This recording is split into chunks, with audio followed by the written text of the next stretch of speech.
So yesterday, I was preparing for stream. I think I was doing my makeup, and my algorithm fed me this testimony, and it's crazy because I seen a version of this lady's story testimony when I was back home, when I was there for my dad's funeral. And I didn't know, I was watching, I think I clicked on it at that point. But yesterday, it just came up, and I don't really watch religious things on YouTube for it to be feeding me that. So, I just let it ride or whatever, and I listened to it. And in this time, the version of the testimony she gave was different in that it was formatted differently. Basically, the first one, it was a lot of questions being asked, and she was having a conversation with somebody ministering, I think. But this particular version, it was more of her just saying from start to finish what she had to convey, and it was very impactful. And it's impactful for me because she came from a place where she didn't even believe in God. She came from a place where she was indoctrinated into a sort of cult because her grandparents were, I guess they feel like they were slated by the church. So her grandmother actually started her own version of a church, and it ended up being a cult that basically worshipped her grandmother. But that was all she knew. From how she explained it, it was basically she taught about the Bible, but from her viewpoint. So it basically was talking down on everything that she would have known in Christianity. So with that being said, I feel like it's very impactful in that you can tell that she is being genuine, very vulnerable, and the information that she gives is very polarizing, and so it's very brave of her to do what she did. We're gonna go more through it. Altogether, it's about 3 hours of testimony that she has. So I'm gonna find, at the beginning, I'm going to let you listen to basically the genesis of her problems, or the beginning of her problems, and then I'll skip to her actual testimony, and then I'll go into the other part of her testimony, because that is also very useful in that it's a lot of information that I just never knew. How it affects me is because in this particular situation she found herself in the second one, I kind of lived in that life too. So, I'll go through that too. We'll just read out, find purpose in it. And this is all that I'm doing today. It's Sunday. I'm not overly religious. I don't think I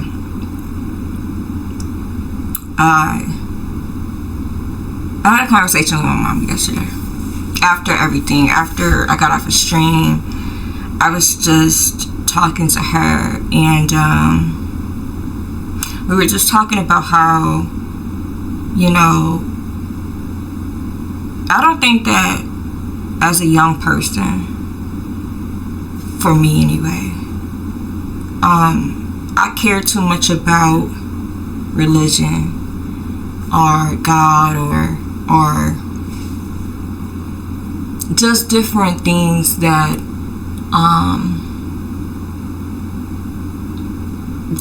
I think that we should care about when we talk about being Christian. You go from high school to college. Your life consists of trying to find your way. Then you start trying to find a partner so that you could start a family. And then once you get into that, then you get into, just like, having kids and all of the things. And you really don't really value, I find, you don't really value what having a belief in something and having a purpose, what that really will do for your life, because you're so busy being wrapped up into just living, and doing what you have to do. And when you get to be in your mid to late 30s, then you kind of have enough time to start, like, slow down long enough to actually, consider what we call religion and what it can do for us. I'm gonna be honest with you. I'm gonna be 100% honest with you. I wasn't really a Christian at all, I guess I can say, because I never worshiped God. When I was going through my 20s, I got married when I was 18, and I idolized my husband. And I'm kind of just like, hey, hope you're doing good. Just wanted to let you know I am really enjoying listening to you. Thank you, Leela. I appreciate you. I just have,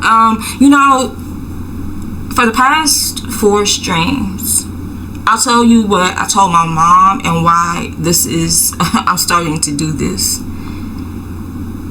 It's kind of like I wake up in the morning, I go to work, and all day I'm thinking about my stream, right? And I've been trying to find my lane, like find my rhythm and like what I'm going to be doing so it can be purposeful, not just me entertaining you by me playing games or whatever, reacting to things, but just like a purpose so that you can get something from conversation if you're here. And for whatever reason, I'll have a thought, and it's kind of like God has convicted me to this, and all day it's like He is reminding me, this is what you need to be doing, this is what you need to be doing, because I can't get rid of it, and it's just like it's all I think about. So I had already prayed for, I guess, this, and I one of the things I told my mom, I said, I just don't know, like I'm confused and I'm conflicted because I just don't know how to decipher what's God's voice. Like I don't know how to know if He is talking to me.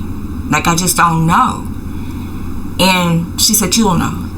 You have a relationship, you'll figure it out. And I think that's His way of telling me, this is what you need to be doing. You need to be doing this. Because He convicts me with it early in the morning, and I swear to God, all day is all I think about for the past 4 streams. So, that's why I'm doing this. But I think, like I said, I think everything is purposeful. And, like I said, I wasn't really a religious person at all. I wasn't practicing any of my Christianity. I didn't go to church. My ex-husband was Catholic, so I kind of just took his religion and, whatever his practices were. If he wanted to go to church or go to mass, we go to mass or whatever and stuff like that. But my focus was my family. That was everything for me. And then, man is going to be man. Human is going to be human. And humans fuck up. And so when this is a person I was with all day, every day, but then I find out that he wasn't faithful. He wasn't loyal. He was the total opposite. And it was because I'm just so fucking, I think I was so trying to be so smart, right? And I knew a lot about a lot, and so I hacked his phone. I actually hacked his phone, and I got all the deleted information, and I found out exactly what he was doing, but then what he was saying to other women about me, and I lost it. I lost it, man. I became suicidal, and I tried to end things 3-4 times. I ain't gonna lie to you. And every time, I never died. Hey, JRPG. What it do? Welcome in, buddy. And so,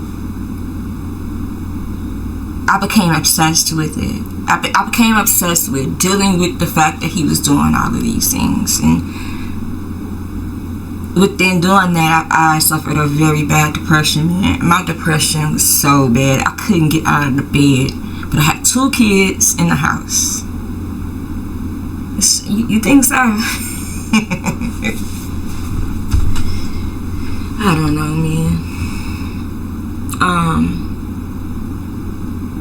I couldn't get out the bed.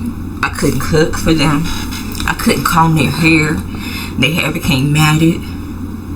I was so bad, bro. And then when I got out of the depression part, then my anxiety started going crazy. And so I had got these phobias that just became a phobia, and it drove me crazy. So I guess needless to say, I had a mental breakdown, basically. And I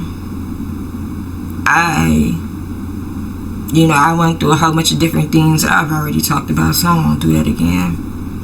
But it was the reason why this testimony, it is so impactful in my life, is because how she said God came to her, God came to me. Because I never prayed really like I was supposed to. So many bad things was happening. Hey, Jamie. Oh, I was just on your stream. I just got off your stream, actually. I never prayed. And I was homeless. I was living in a bunkhouse, and I had 6 other roommates, and I made my like a little fort or whatever. But I was down to my lowest, and I wanted to end it again. But I'm like, I can't, because it's not working, and all it's gonna make me do is go to the hospital again. So I said, you know what? I just cried to God. I didn't know how to pray properly. Mind you, I was raised praying, so it's not like it's not like I didn't know, but I just gave up on it, I guess, after a while. Because I said I was not going to be a religious person, I guess. But at that point, I couldn't do it no more. I couldn't go no more. I was weighing 80 pounds. I was eating 1 time a day because I couldn't afford to eat.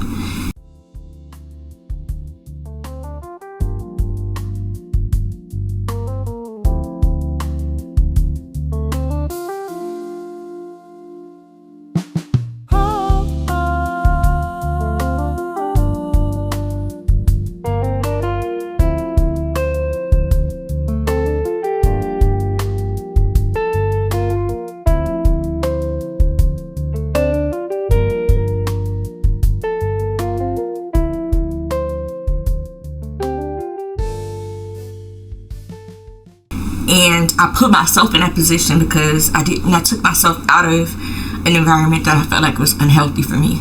And when God came to me, he came to me exactly how she said that he came to her. And he told me some things. He gave me love. He gave me love. And it's love that I can't even explain. But it changed my entire life and everything that I ever did after that. And so I think that this can be helpful for people, because if I didn't have this, I think that I would not be alive right now. The hardest part about changing your life and becoming a good person is that people that have known you before you changed do not believe the change. They think that it's a grift and it's something that you are trying to do to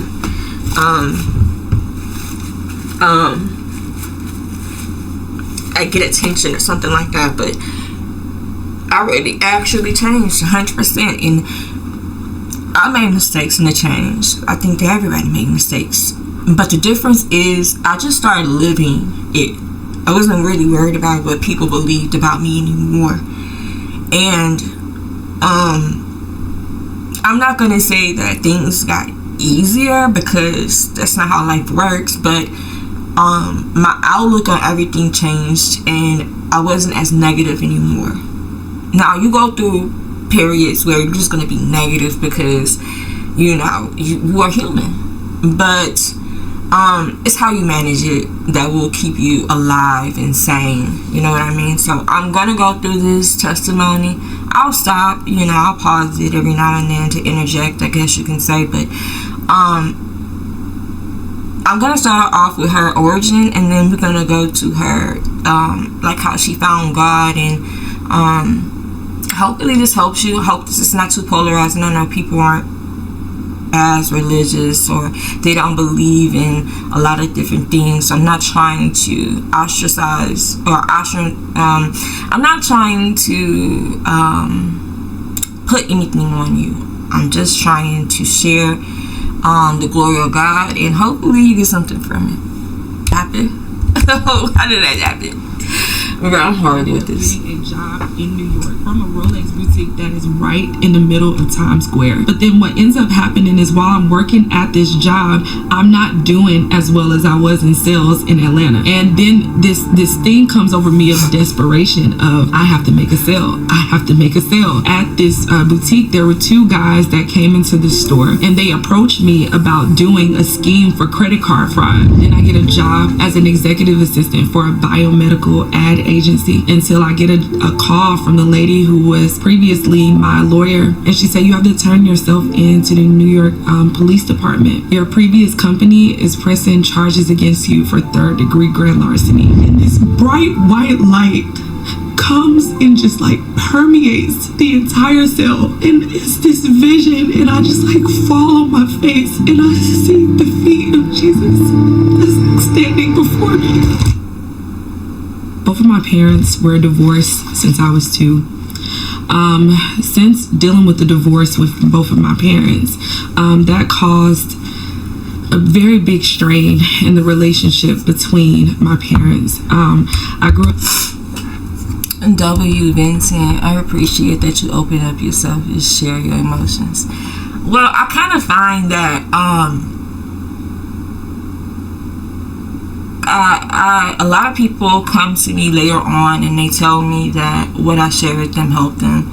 And I know that we are all human, and we all going through a human experience, and I like to be vulnerable because I believe that I'm not the only human on earth that goes through different trials and tribulations. The only difference for me is I feel like from when I was a baby, I feel like God had a calling on my life when I was younger, and I was more into like the Bible and stuff because my mama had me like that.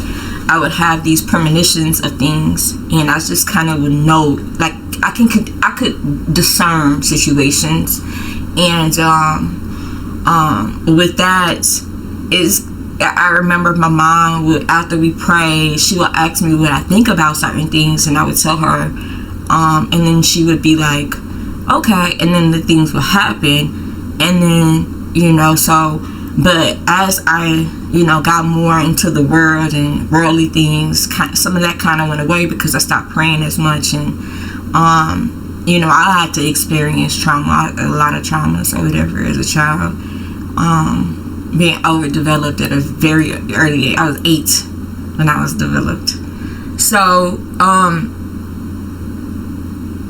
I think that God gave me a voice for a reason, and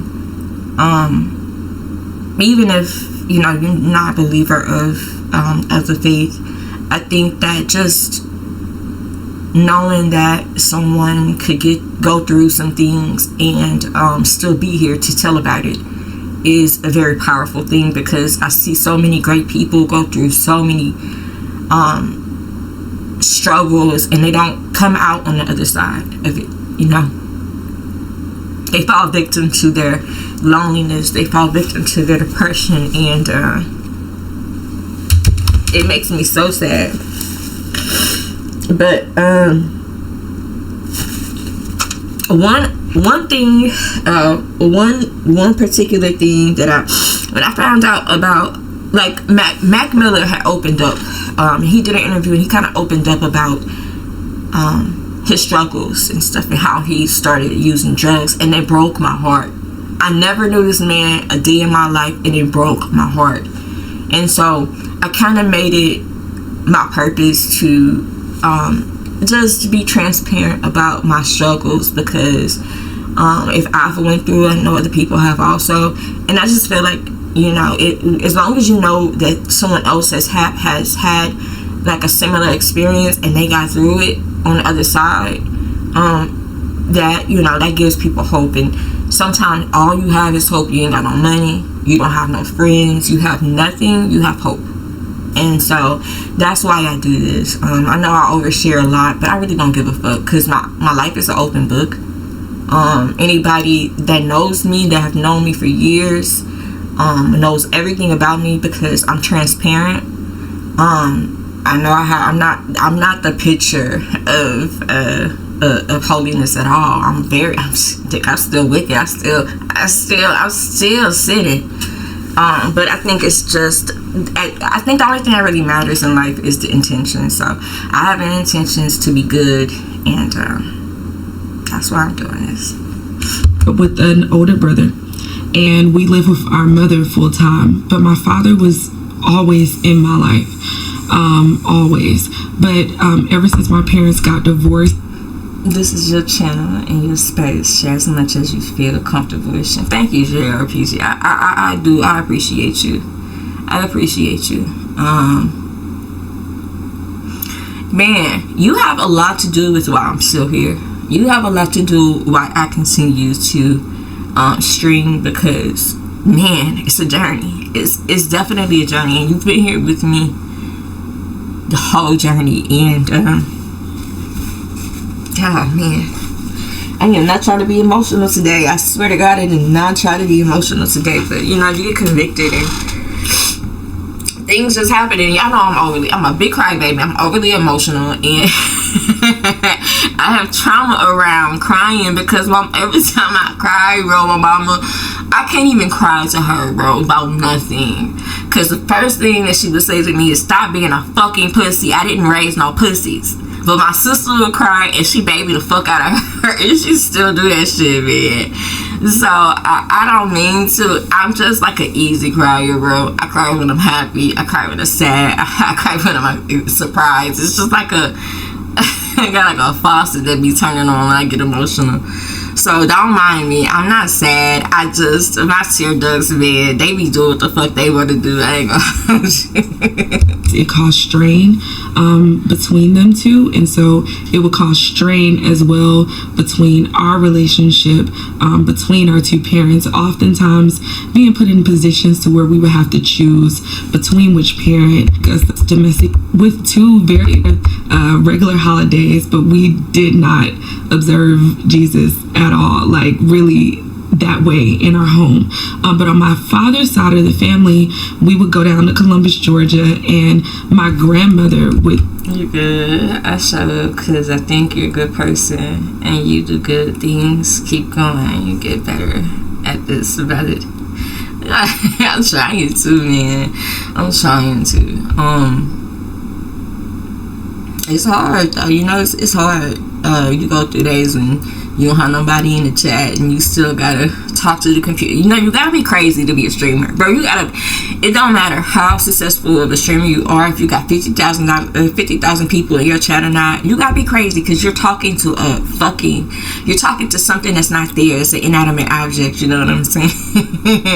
So, you know, I struggle, but it just get easier. It just get easier every day, and I appreciate you so much, man. Teach this like home kind of church thing, but I did not know at the time that it was a cult, which is what it ended up being. So we would go down there every single weekend, and we would basically be in this environment with majority of my family, and we would be being taught things about Jesus, but it really was not the Bible. And so just to go into the backstory of that, my grandmother actually grew up going to church. When she got older, she had 4 sons, including my dad, and they were attending a church regularly. My grandmother had some form of revelation that she felt that she received. I'm not sure if it was from an angel or something weird, and she thought that she was going to go to the pastor, the preacher, and let him know that she deserved to be in a position in the church, and she wanted to teach this doctrine, and she actually ended up being removed from the church. So when she started this home kind of church at her house, it was from a place of bitterness, and she started to teach us a lot of things against the church. So at a very young age, we were taught to not attend church. We were taught that Christians were hypocrites. We were taught even not to go to the doctor. And there was this environment where we would come and sit, and we would sing songs, and we would be hearing about the Bible, but we would actually just be worshiping my grandmother. Once I got to a certain age, I was being put in this position to choose between the two. And with choosing between the two, just like it was when I was growing up and my parents were like pulling us, which parent you're going to choose. We were basically put to choose between which religion, whether to go with my mom or to go with my dad. And this is a key thing in my testimony because I grew up very financially successful. So my father was very financially successful. My mother was also financially successful, not to the extent of my father. So just like majority of us who don't know Jesus, we attribute God to financial success. So I ended up choosing my dad's side of the family and going with that side because I assumed it to be correct because we were prospering so much financially. But this caused a lot of rifts just in my life. Pre-Jesus, I grew up feeling very self-righteous. When people would try to come to talk to me about God, I didn't need to hear anything that they said. I knew what was best for me. If you would try to evangelize to me, you believe what's right for you, I believe what's right for me, and we were actually indoctrinated into these beliefs in the cult. It was also very traumatic because anytime there would be a conflict, or let's just say we didn't wake up on time to clean up my grandmother's house, or we didn't wake up in time to do certain things, or there was a behavioral situation, we would be sat in front of the entire church and just berated just by family. And that caused a lot of issues with me never even understanding what grace was. It was very much so, if you did this, you deserve this, and you deserve what happens to you after it. And there was no form of there is grace, and it would be so much manipulation. What's good? My bad about that yesterday. I didn't change anything, but the back censorship is tripping. No, I'm not tripping about that. I don't like it, things happen, bro. I'm not ever going to take anything. I know you didn't do it on purpose. Shit, my fucking mom be going crazy too. And then when it started tripping, I just either time the mod out or block his ass until I figure out how to fix that shit. You good? I'm not tripping. You would be questioned, and then when you would answer the question, that wasn't good enough. And it was also like they made you to believe that if you What it do, man? That's how you do it. You good? I hope you good today. You must have changed up. Did you change your username? Y'all, I don't know. I'm slow. I'm slow today. I'm slow motion today, nigga. Disagree with them, you disagree with God. I'll be doing good though. Also, if I cried, if I showed emotion, I had a demon in me, and I had the devil in me, and I didn't want to change. And it was very psychologically just damaging. They also made me think that it wasn't good to go in career fields of law or career fields of being a doctor or medicine, because they taught us against those things. And so, yes, I can't complain. I've been, just, I don't know, man. I today I just wanted to rest a little bit. Honestly, I'm getting these bags under my eyes and stuff like that because I have not been able to sleep. But I've been able to sleep recently, like this past, I don't know, 2 weeks maybe. I've been getting more sleep or whatever. I kind of left YouTube a little bit. Not all the way. I'm still uploading for the most part, but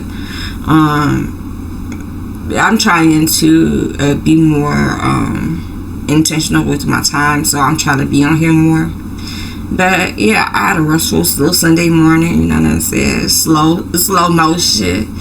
I'm not really gonna smoke or nothing today. After I finish this stream, I'm gonna just probably just lay down and go my ass to sleep, to be honest with you, man. I'm doing good. I hope y'all doing good too. I just grew up with a very traumatic childhood. Now, Melissa, as you're growing up, did you realize you were like different from other people who maybe were going to church just on Sunday? So she kind of told I would you. Notice that anytime she basically told you about, how she wasn't a Christian anymore. I'm gonna get to the part where she starts to testify a little bit about God coming to her. So basically, what happened was. Yeah, it still sound rough, so I hope you're feeling better soon. Yeah, I actually, the other day I woke up in so much pain. I've been in pain for the past couple of days, but I'm getting better. I think I just needed to rest. I think my body just is like, bitch, you doing way too much. Slow your ass down. But now she's about to go into, so I'll tell you what happened. She was in Atlanta, basically. She was working, I guess, for some type of jewelry store. And so she was making a lot of money doing this. So she ended up getting with a guy. She ended up moving to New York. I think she had some type of opportunity with a job out there. So she went out there. And because she, I guess the way that she was raised with basically no boundaries, not really any consequences, she ended up, going with the guy, and the guy convinced her to do credit card fraud at the jewelry store she was working at. She was selling Rolexes in New York or whatever.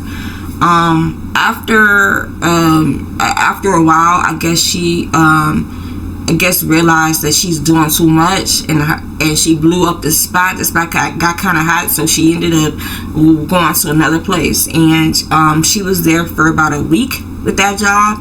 When her lawyer called her and told her she had to go turn herself in to NYPD because she's getting arrested for grand larceny. So she ended up being arrested. Well, she ended up turning herself in, and basically this is when she said that she got visited by God, and it kind of convicted her to change her life. So after she testifies and tells you about that experience, I'm gonna go to her other testimony, because this is kind of, I feel like, why she had to experience all of the trouble that she experienced in her life. She did kind of evil things, rituals, all kind of other things, but it's tied to something. And because I was in college and I was in a sorority, I belonged to a sorority since I was in middle school.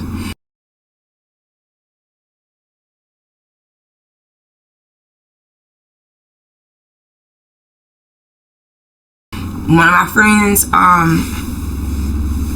my friends told me about this club, and she was like, "Oh, I'm Aurora." I'm like, "What is that?"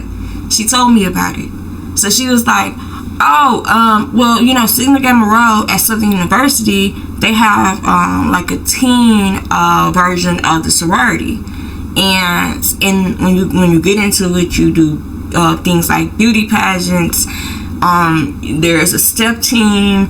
There's like we did fundraising, we did car washes, we did all kind of stuff. We traveled, we did all kind of stuff. We had fun. But we belonged to the sorority, so we did things with them. We did things with the sorority and the fraternities and stuff like that. And by the time I got to college, I wanted to pledge so bad. Like, I really wanted to, because like since I was in 7th grade, I was around the sorors or whatever, and I was around fraternities, and it was so much fun. So when I went to go on, it was rush week, and I was trying to figure out what sorority I wanted to be with, which I didn't really want to be with Sigma Gamma Rho, only because like the Deltas and the AKAs just seemed more vibey, and I wanted to be a Delta. I really did. But when I went to Rush, they gave us this paper talking about how it was gonna cost $1,800 to $2,000 to even put your application in. And I'm just like, wait, what? I was like, ain't no fucking way mama about to give me that money for that. She was not about to give me no money to do that shit. And I was getting a Pell Grant, nigga. The Southern was paying me to go to school, nigga. I didn't have the money, so I was just like, okay, whatever.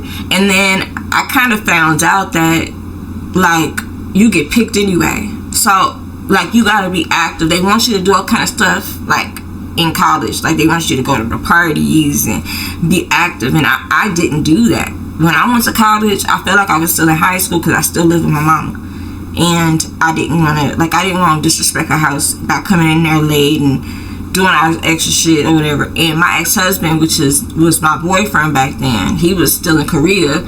So when he got ready to come back out here, it was when I was gonna move out there with him anyway, when he finally found his post or whatever. So I was like, I don't need to do all that stuff. I just was living my life or whatever, and I just say fuck it. I was on the Dean's list and everything. I did all of my work, but I just, I've never been a popular person, so I didn't even think they was gonna choose me, no fucking way. But then when I seen this testimony, I said, I'm so glad I didn't do that shit. So basically, she denounced her sorority and all of Greek because she has basically told us about all the satanic rituals and stuff like that you had to do during the initiation phase. And she was so enthralled in doing that shit that she started hazing and all that stuff or whatever. And she said she was obsessed with it. And now everything starts to make sense. Like, I can't believe it, but she has gotten a lot of people to denounce their letters. And so if you are, I don't want to alienate anybody, so if you feel away, please log off. I don't want you to feel away. But if you have an open mind and you're willing to listen to what she has to say, I think that you would find some relief in it. And the reason why I feel so much like she is genuine about it is because she never told you she didn't believe in God. So she did all the stuff that she did, and she had no qualms about doing it because she never believed in God in the first place. You know what I mean? She don't know nothing about the Christianity religion. So I think that's a neutral party that can kind of like experience what she experienced, and then she's not looking through a lens of somebody that grew up in the church. So I think that's why it was more impactful for me too, because it's easy to say something demonic when you've been in church your whole life and you think that somebody fucking that got schizophrenia is really possessed by demons. But it's different when you don't even have that as something that you look at. You know what I'm saying? So we're gonna go into her. You know what? Matter of fact, before we go into that, because it's not gonna make no sense. You're not gonna understand from where she's coming from. So I'm gonna play this other one real quick, and then we may come back to this other one, because I didn't even know that. Jesus. I didn't even know that this existed.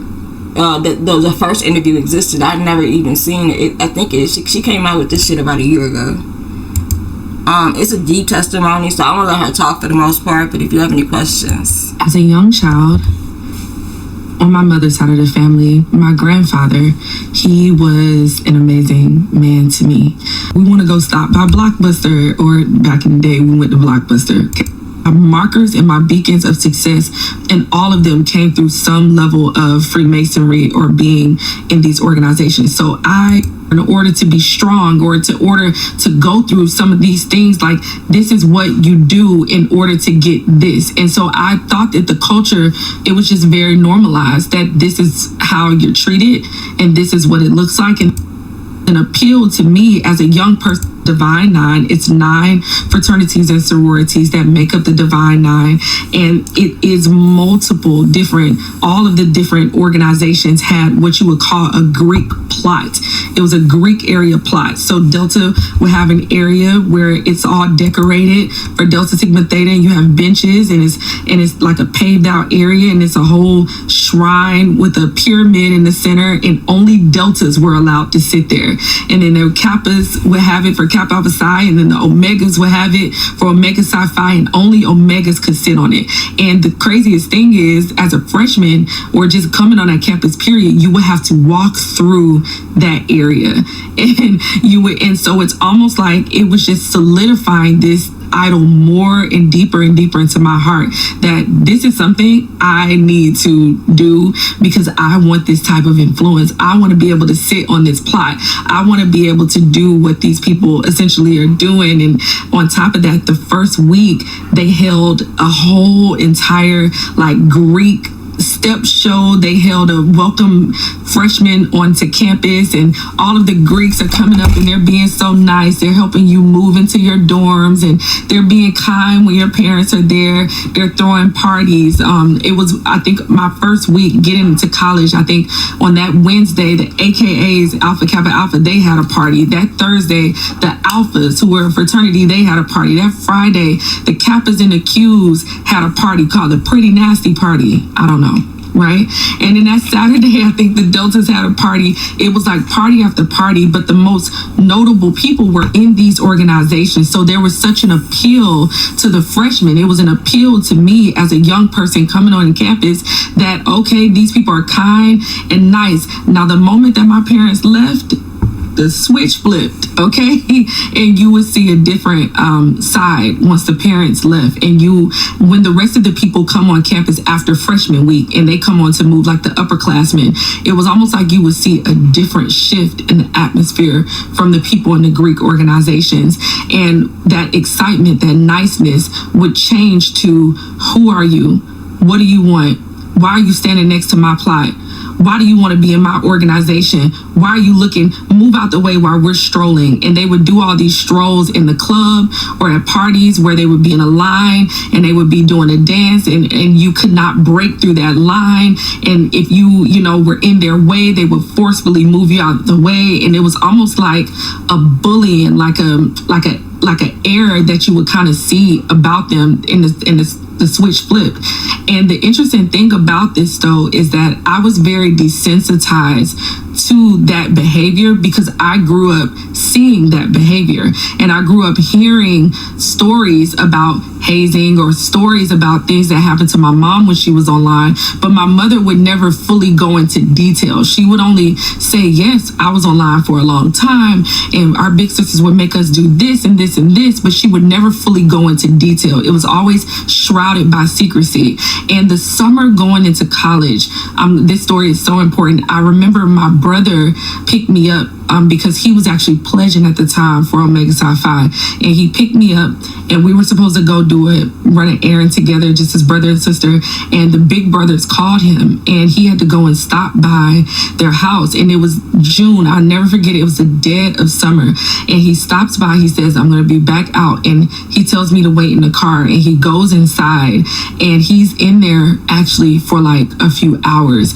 And when he comes out, his shirt is messed up. He's physically beaten and he is disheveled. And so I knew that hazing or the type of, rough behavior, I knew these things to be, in a sense, like normal.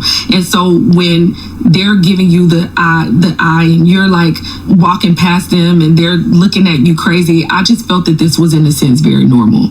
And I don't know how I felt it was normal, but at the time I also wasn't a believer to even pick up that this is not behavior that is normal, and this is not something that we should be accepting. And as a young Black girl, this should not be something that I want to do as a rite of passage, because they would kind of make it seem at these HBCUs like these types of things was, in a sense, like a rites of passage. Like, you're growing up, it's something you have to go through, in order to become the woman that you want to be, or in order to be strong, or in order to go through some of these things. Like, this is what you do in order to get this. And so I thought that the culture, it was just very normalized, that this is how you're treated and this is what it looks like, and there's a hierarchy system.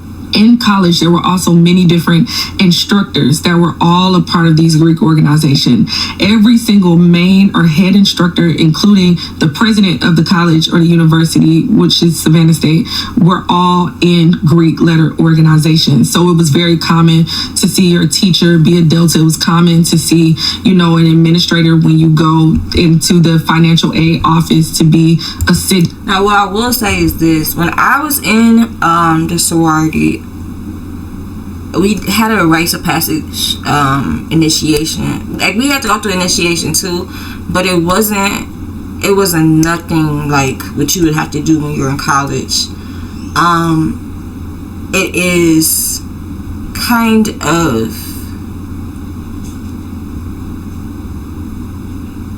it's baffling to me about what she's talking about, because I only got love from them. Like,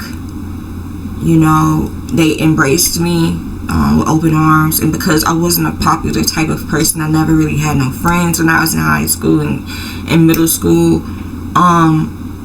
Those were my sisters. Like, to the point to where when I had my first child, they traveled all the way to where I was at, because when I had Sasha and Zoe, their father, it comes from another city. He wanted his children to be born in that city, and it was like 2 hours away from Baton Rouge. So I had to drive there for every appointment, and when I had the baby, I had to have the baby there. So, they traveled all the way to where the fuck I was at, just so that they could see me, give birth. And so what she's speaking on, I can't imagine that to be true, because I never experienced the bad side, I guess you can say. Or it was so common to see this, and so it solidified in me that desire that I am going to pledge this organization. And so I go in to start to pledge the organization. This was my sophomore year, because you are not allowed to pledge your freshman year. But before I get there, I even went and I joined different clubs and stuff on that campus just to pledge this organization. So I became freshman class president. I was a part of this thing called NCNW, which is National Council of Negro Women. I'm doing community service, but I'm doing all of these things just to make myself look presentable to join this organization and to make myself look reputable, because you had to have a certain level of qualifications in order for you to be considered to join this organization. And there were also unspoken rules that you had to follow when you got on campus, and I only knew these things because I grew up and everybody around me was basically telling me, when you get on campus, this is the code of conduct that you need to operate in order to make yourself be, like, in a sense, more desirable to the organization. So you had to come on campus and you could not talk to any of the members that the sorority that you're choosing. You couldn't talk to any of those members' boyfriends. You couldn't be drunk in the club. You couldn't, be promiscuous. Of course, you can't show any other interest to any other organization. You have to come on campus knowing the organization that you want, and you have to go to all of their events. But then when you go to all of their events, they will have Delta Sigma Theta specifically, their colors are red and white. And so they would have, if they had all snacks and stuff there, it would all be red snacks, red punch, red drinks, and you could not drink any of it, and you couldn't eat any of it. And so this is a thing that they do that's called pre-pledging, okay? This is before a person gets online. They basically take you through these little secretive things to see if this is somebody we want to pick. Would they tell or would they not tell? Would they go through this humiliation or would they not go through that humiliation? And they have a specific group of people that they'll see that just fall in line, okay? They just fall in line. And so you would go to their events that they have on campus, and you can't wear any of their colors and you can't drink any of the things. You have to make sure that you go up to them and you introduce yourself, but then after you introduce yourself, they haze you on the spot. So I'm walking, we're in the middle of the cafeteria, I'm just trying to get something to eat. If I would see them, I would have to stop what I'm doing. I would have to go and introduce myself to them. And then after I introduce myself to them, they would basically berate you in front of everybody. So they would, in a loud way, say, why are you coming up and talking to me? Like, do you know who I am? Do you know who the girl standing next to me is? Do you know who my line sister is? What's her name? Why do you want to be a part of my organization? We'll never pick you for my organization. Get out of here. Or it'll be a straight silent treatment. Like, you'll walk up to them, bro, and they'll... But that's how it is, though. I don't know if you ever went to a HBCU. I've been to a HBCU. I went to Southern University, and that's how it is. That's how they treat you. Yeah, they treat you like that. It's crazy, bro. It is so crazy. Just look at you like this, and you would just have to subject yourself to that in front of your peers, in front of people, and that was the way that they would operate. And then if they found that this is something that you would go through, those would be the people that they would call for the deeper process of a pre-pledging experience. And that means that if they start to call you for a deeper process for the pre-pledging experience, that means you are normally meeting another girl who is also doing the same thing that you're doing, and you have to do this thing called running errands for the prophytes. And just to make it make sense, the prophytes are the older people who are pledging you. Prophytes and big sisters are the older people in the organization who would be bringing you over, okay? And so they would call you, and they would beat into you this word called discretion. And they would make sure that you understood it was important to be secret. It was important to be discreet and to not tell anybody where you are, that we talked. We would have to practice what it looks like calling this number and then deleting it, not saving numbers in our phone, not making sure that our location, in a sense, was turned off, that people didn't know who we were, where we were going, what we're talking about. And we would basically go to one of the big sister or the prophyte's house, and they would just drill us on, why do you want to be a part of my organization? But the pre-pledging process didn't have anything to do with them teaching you, in a sense, information. It had a lot to do with you just going to get their favorite meal, you going to pick up their dry cleaning, you going to do stuff for their boyfriend, you washing their car, you doing all of these things, and they ease you in by these small little things. And they're innocent. Sometimes they're kind of nice. Oh, would you be? I'm just hungry. Like, it's after the club. You mind just going to grab me something to eat? They would start off like that during the pre-pledging process. But this switch would flip the moment that you actually got picked to officially be on the line. And so this takes me back into my sophomore year. Freshman year, doing the pre-pledging process. Sophomore year, it is time for them to have a line. That means that they open it up. They are having what you would call a rush. A rush is when it's an informational where you bring in a lot of people who are interested in wanting to pledge the organization, and it's an informational about the organization and what they do, and come and get this packet if this is something you want to be a part of. But the interesting thing about the rush is that they already know the line that they've picked, because these people were pre-pledging. So the people that aren't hip to that, or they weren't interested in doing those things, those people have already been X'd out. Okay. And so they already knew that the people that they wanted to pick, because they had already built a rapport with those people before. And so I go through the rush process, and even that is so interesting because they don't want to pick any of the other people that didn't go through the pre-pledging process. They hide the rush flyer. They hide it on campus. So, and then they'll put it up for 1 second because they have to legally like post it, and then they will like take it down and snatch it so people don't see it, and they will only tell the people that they want, to come. But around this time, we had cell phones and the thing, so people were still sharing with others, that the rush flyer and all of those things. And so you go to the rush, and it's hundreds of girls actually at this one. I think it was maybe close to 300 to 400 girls that just particularly attended this rush. And out of the 300 to 400 girls, they picked 38 of us. It was 38 people that were on my particular line. And so once they, even the process to get picked is so humiliating, because once you go to the rush, you get a packet to join the organization. You have to fill the packet out. And during this time, there was no computers where you could essentially like type. It wasn't an online form, it was a printed form, but you can't write on the form. So we had to get a typewriter to like type in the middle of the form. And if one thing is wrong, they throw your packet out.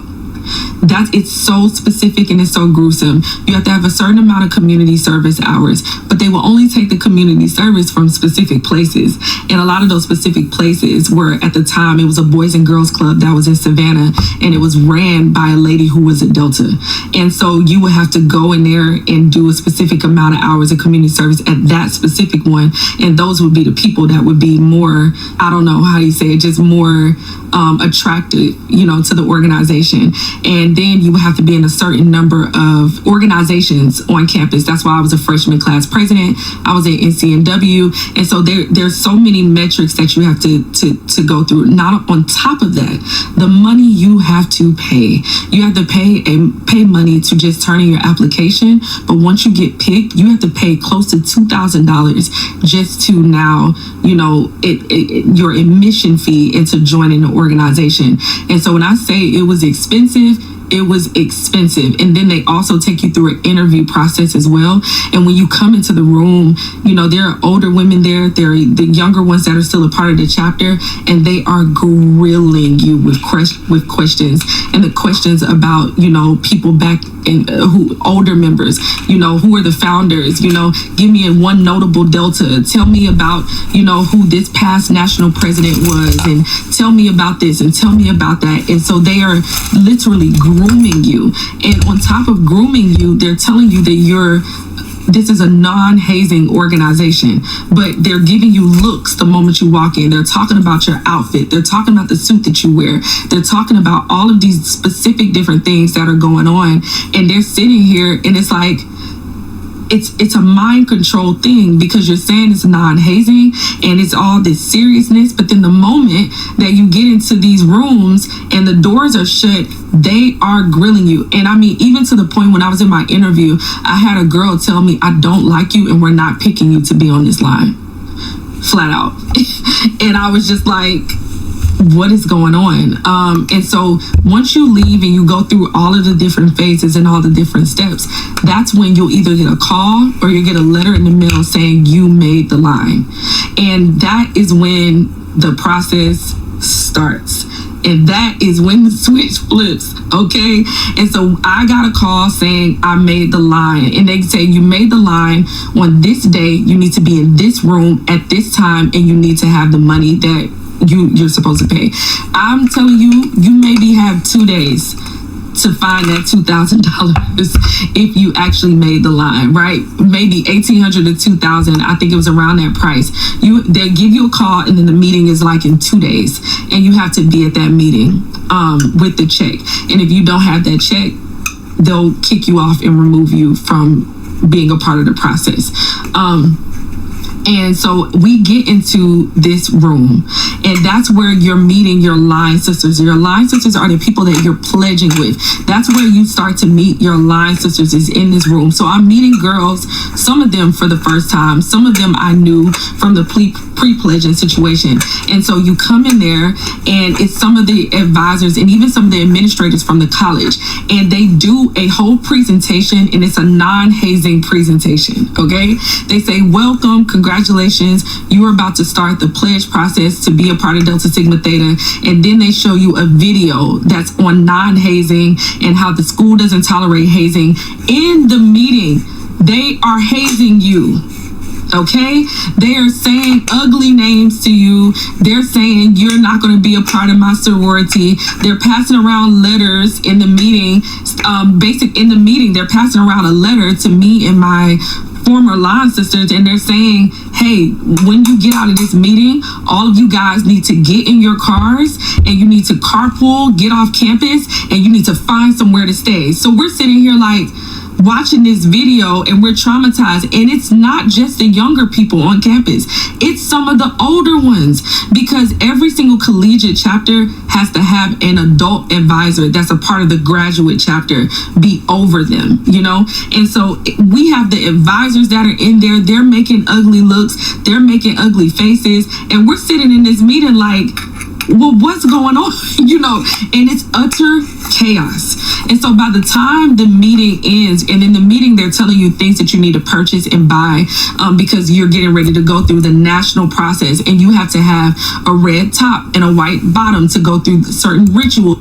So I don't know if y'all ever came across that video that came out a few months back of, though it was like, I think it was the body cam footage, and it was a white fraternity, and they were in the basement or something like that. I don't know, they must have got a call about something or whatever, and when the police came in there, they was kind of like acting like they was mannequins and shit like that.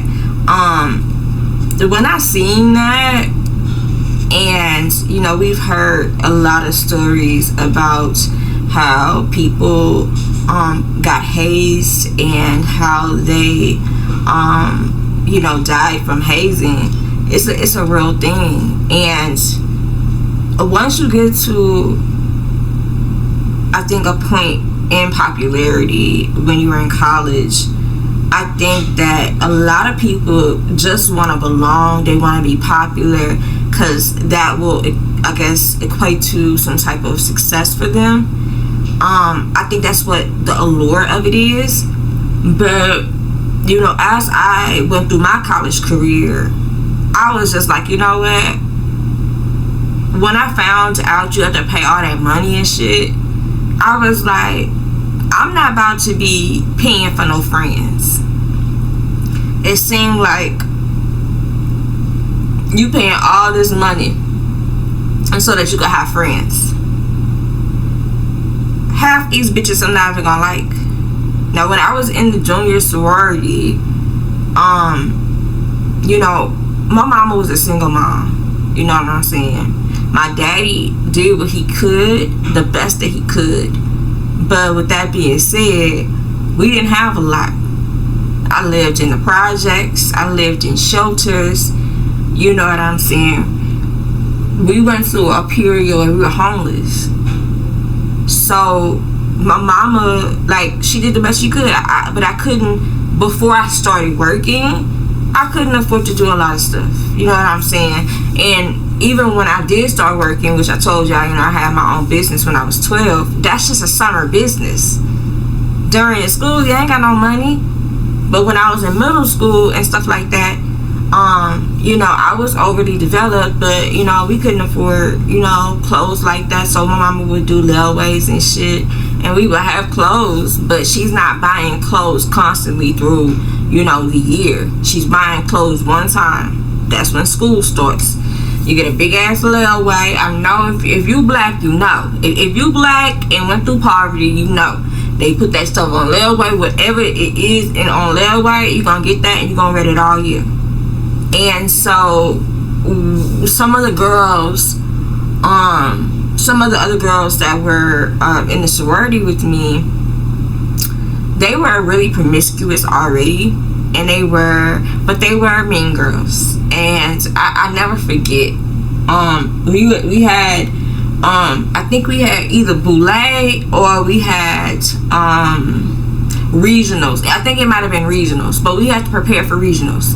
And I was on a step team, so I stepped, you know what I'm saying? I was on a step team, so I was a stepper. And so the girls that were different from me, they also was step. But we had to spend the night. We all spent the night at one of their parents' houses, because their parents is like one of the sorority moms, I guess you can say. And we was preparing or whatever. So we woke up. We were all in the bathroom or getting ready or whatever. And I overheard them talk about me, and it made me so sad. Get it months later, nigga. Get it months later. And then you feel so good, because you're gonna get one pair of shoes, a good pair of shoes, you know what I'm saying, and some fresh clothes or whatever. Yeah. And I'm just like, I was devastated, bro, because I'm like, why are y'all talking about me? Now, granted, because I was in the sorority and we had to do a whole bunch of different things, my mama was stressed then, because she wanted to make sure that I looked like something. So when we had beauty pageants and stuff like that, I was in the beauty pageants, I had to get dresses. And these beauty pageants, you have to do like 3-4 formal gowns. And because of how my mama was raised and all that stuff, we going to Dillard's and we going to spend $300-400 on a gown. I know it's a sacrifice for her. She didn't have to do it, but she did. So I'm like, I'm doing all of this only to have these hoes talking about me, and they don't even like. I never mess with nobody. I'm shy, quiet person. I didn't, really, talk to. I never talked about nobody. And so I was just like, these hoes. Meanwhile, the bitch that was talking about me because I was wearing the same clothes over and over again, this hoe fucking stank. Like, she had a, what you call that shit, hyperandrosis.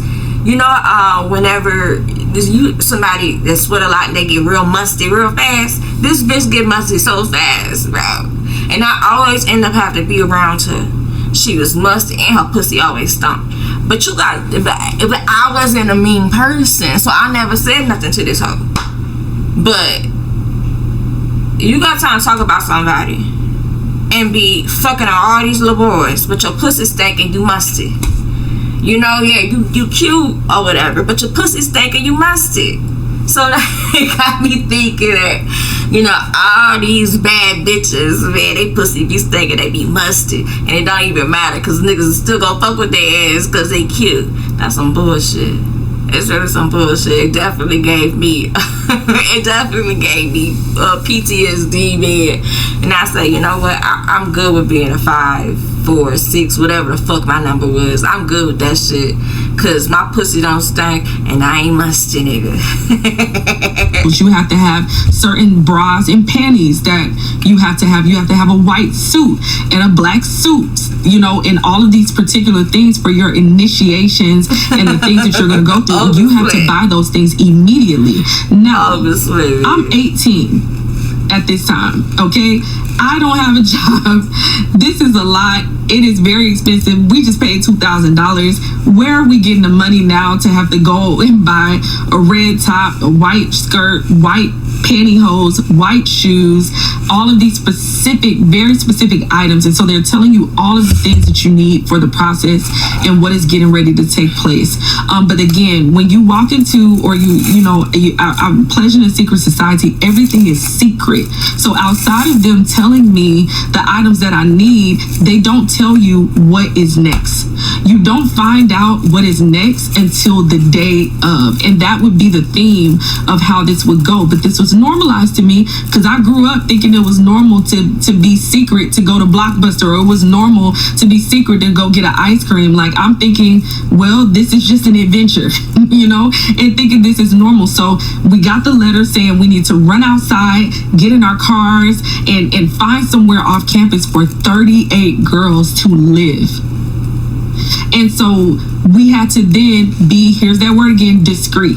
Okay, and so we're running outside, and we all had to carpool, and some of us had to leave our cars there so we can be discreet on campus, so people don't know that some of us made it and then some of us didn't. And and we have literally like 30 minutes to grab stuff out of our apartment in our room and to pack a bag to go and live off of campus.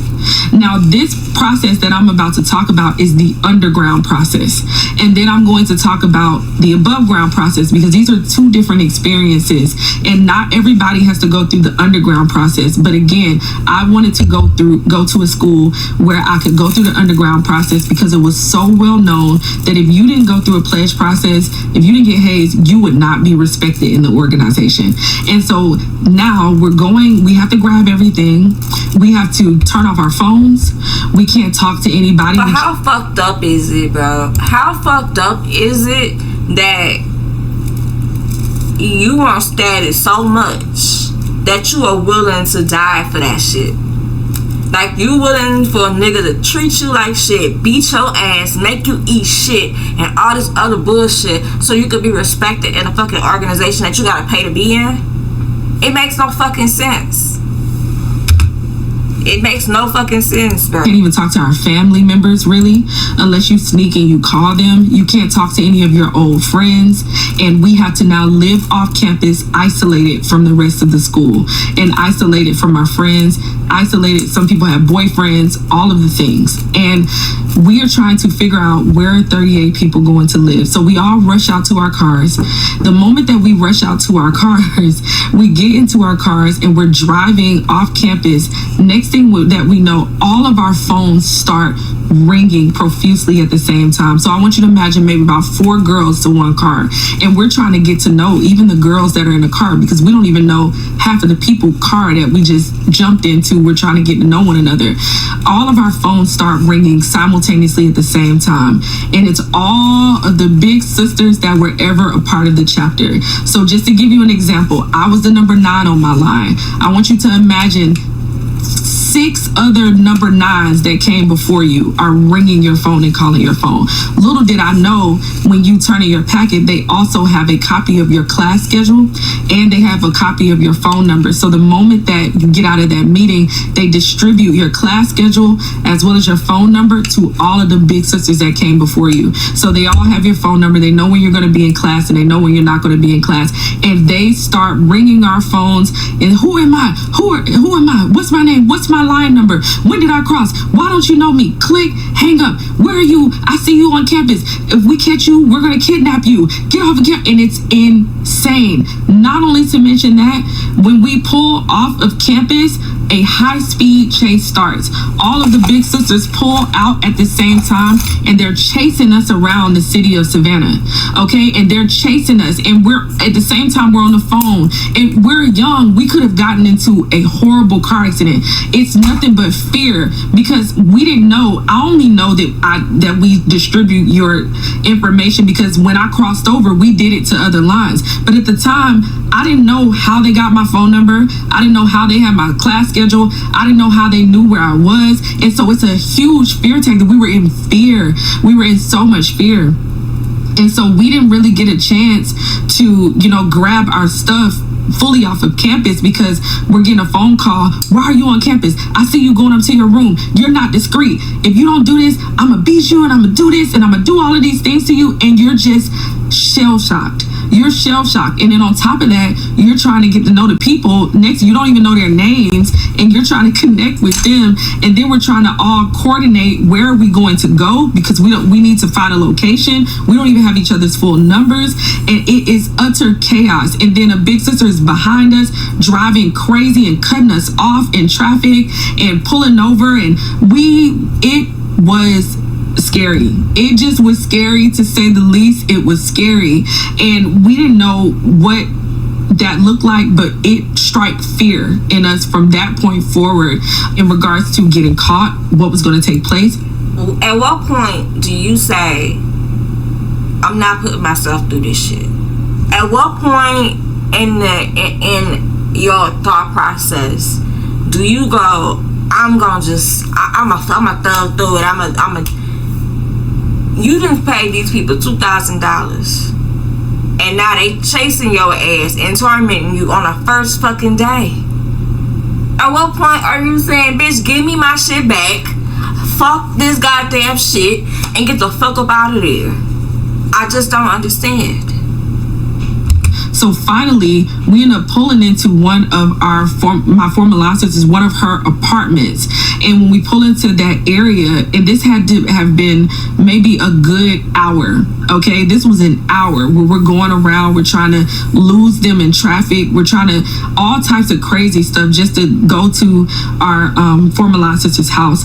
By the time we get to her house, there are two girls that are standing outside of the house when we pull up. And those people were the ADP and the DP. And these terms are important for me to share in the story. An ADP is an assistant dean of pledges, and a DP is a dean of pledges. These are two older members. Well, one of them is younger, that's a member and a part of the chapter. Another one is an older one that is not a part of the chapter. And they are the two people that are over your underground pledge process.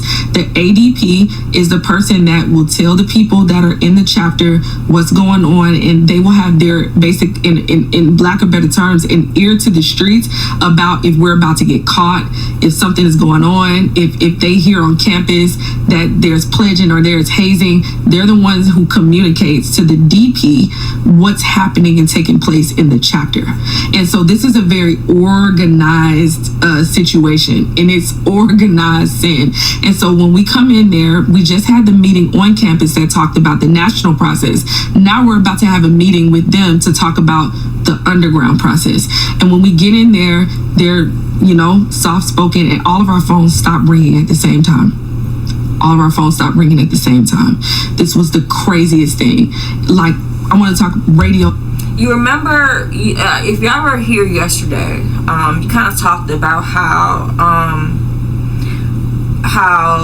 the slave masters gave the religion to the slaves, so as a form of using that for manipulation to have like a strong hold on them.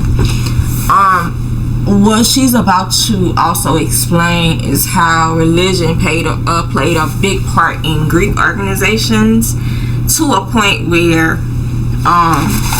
they had partnerships with churches. Now, if you think about it, and in the Black community, I know you probably know that, like, the Masons, the Freemasons, and the Eastern Stars, they always had they little one-twos in the church too.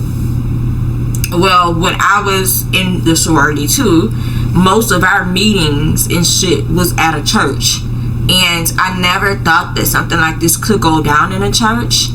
But, it's all coming full circle, yeah. It's all coming full circle, I swear to God. Silence, immediate cutoff, nobody's calling our phone. We get up to her house. I mean, she has a 2-bedroom apartment, and so we're all just like scrunched, in there.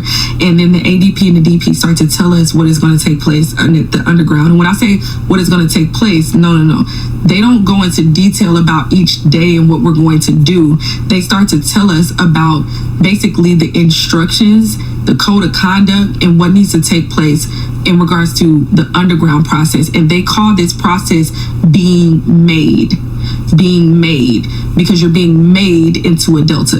Okay, and so a lot of people who pledge, they will say, I was made, and that is where that term comes from. And so they start to tell us the things that we need. So they said that we needed white bras, white panties, that we had to all dress alike and be one, because that was the important thing. There could not be anybody who was individually different, even personality wise. We all had to sound the same, talk the same, eat the same, look the same, everything. They beat any form of individuality out of you.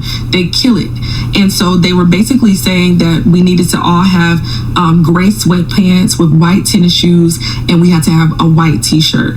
And this would be the outfit that we would wear to the underground portion, which would start around 10 o'clock at night and it ends around 3 in the morning. And that underground portion is called Set. And Set is an Egyptian word that means chaos. And so that's basically what would take place when we would go to these sets at night. It would be nothing but chaos. And they said that we had to find, again, a place to live. We couldn't stay there because the whole purpose was, if the big sisters found out where we live, they could come at any point in the day. They could come at any time of night. They could ransack your place. They could kidnap some of your line sisters and take them, all crazy things. And so from that point forward, after the meeting ends, and they also start to tell us that the process is actually going to be a natural process. So I want you to think about fasting in a sense. Natural process meaning you can't have weave, you can't do anything to your hair, and it's not the natural that we see today that's cute. We could not even keep our hair. Okay, it couldn't, like, we can't even do upkeep. You can't go get it done, anything of the sort. You can't wear makeup. You also are not allowed to eat any fast foods or any, to be honest with you, food in general. You could not go to the cafeteria. So if you had, like a food pass, you wouldn't be able to be caught on campus during the cafeteria. The only time that you can go on campus would be to go to your classes. And so I'm just sitting here like, what is going on? This is horrific, and you're isolated. You aren't allowed to talk to anybody, and you can only talk to your line sisters. And from this day forward, you have to be 2 by 2. You can only be 2 by 2. You could never be caught by yourself. You also can't walk through the grass because they would consider that you're taking a shortcut, and Deltas don't take shortcuts. We go the full route. We work hard for this organization, and so they're beating into you all of these mindsets and all of these ways and all of these fear tactics of all of these things that you cannot do. And so it was very interesting because after this period, we end up going to get a hotel room, and it was 38 of us in a motel, roach infested hotel room, and we are squeezed in on a bed. Some of us were in the bathroom in a tub. Some of us are on the floor. For lack of better words, a depression sets over a lot of us where we turn into zombies. Many of us felt like we weren't even genuinely ourselves anymore. You just turn into these robots because what's happening internally is just fear. On top of that, you just sat in a non-hazing, seminar.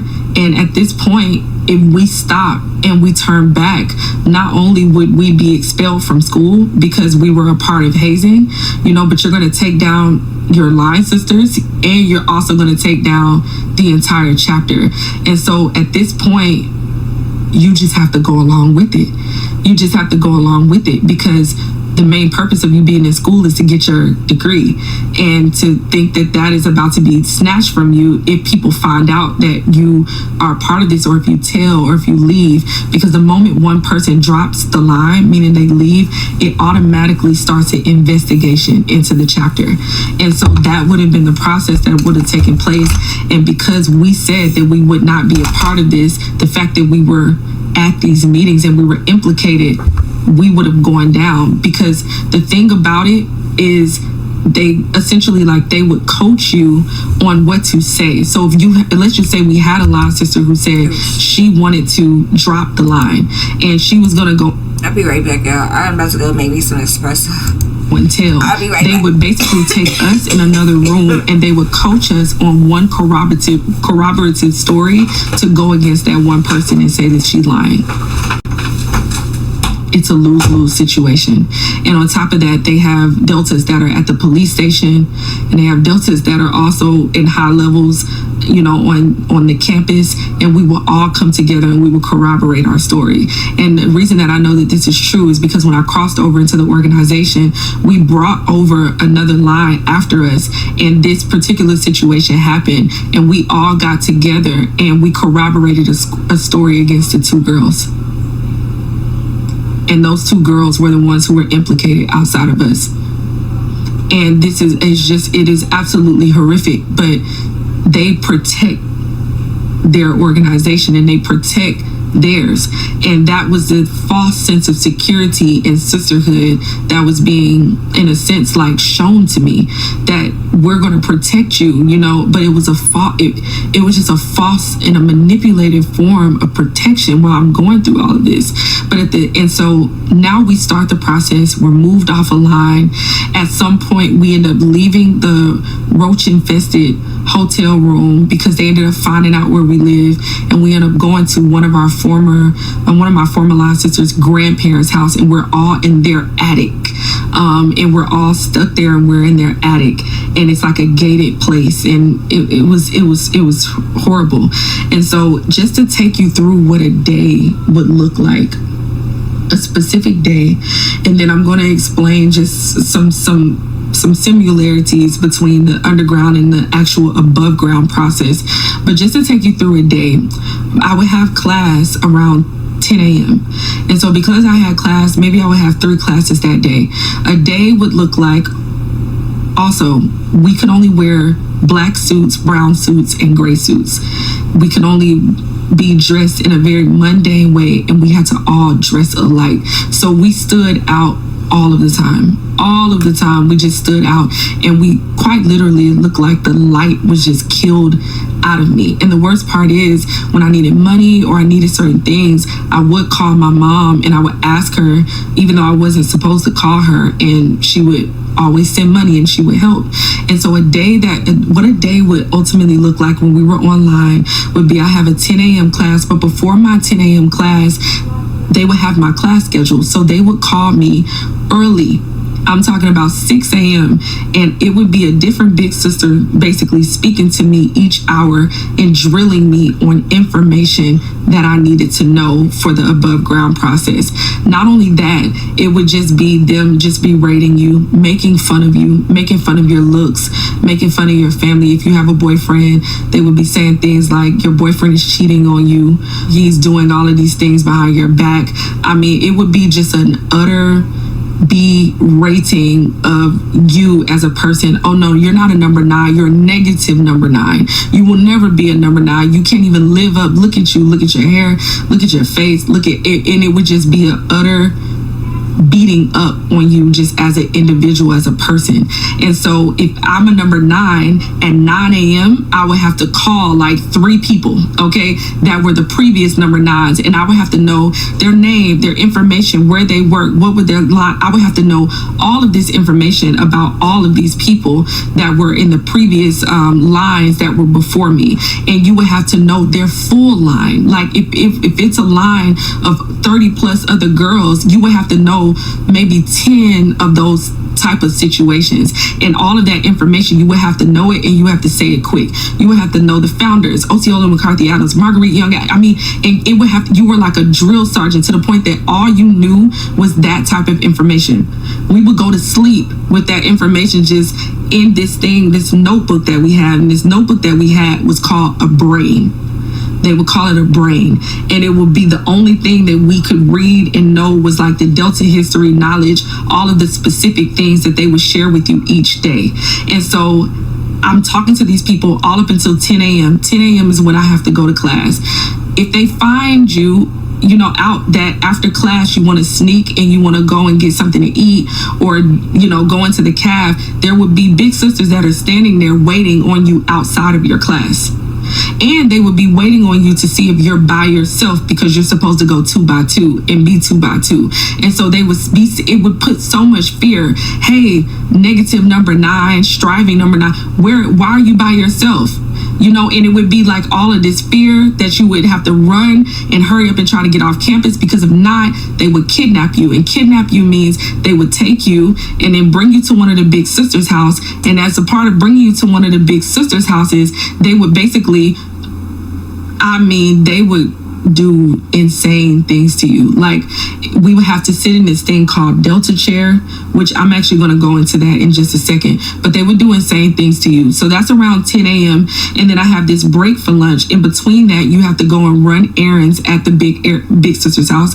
Running errands would mean you have to go and buy them something to eat or get them whatever they want. Go take it to their house with one of your other line sisters or your former line sisters, whoever, with you.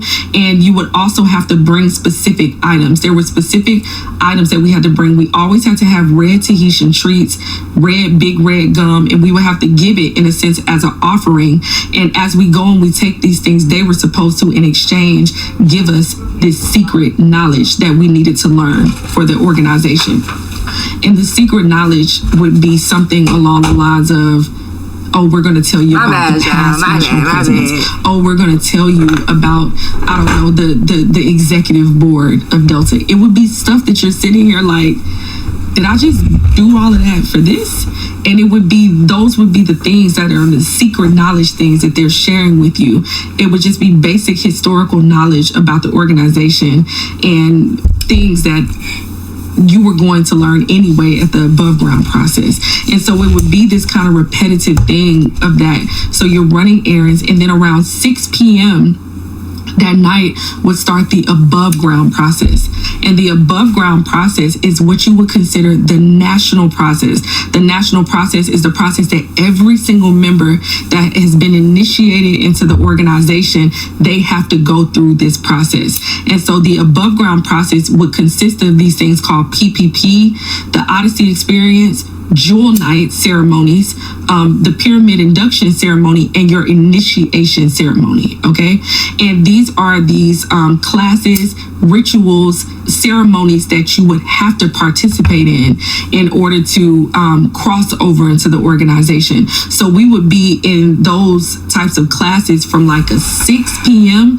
up until like around a 10 p.m. And in those classes, we would be learning information. PPP is a pyramid preparation period. That's where we would have to wear our red tops and the white bottoms like they told us we had to get. And that a pyramid is basically a pledge. We were called a pyramid because it's very wicked. It's very demonic. But a pyramid is called a pledge. And so it was pyramid preparation period.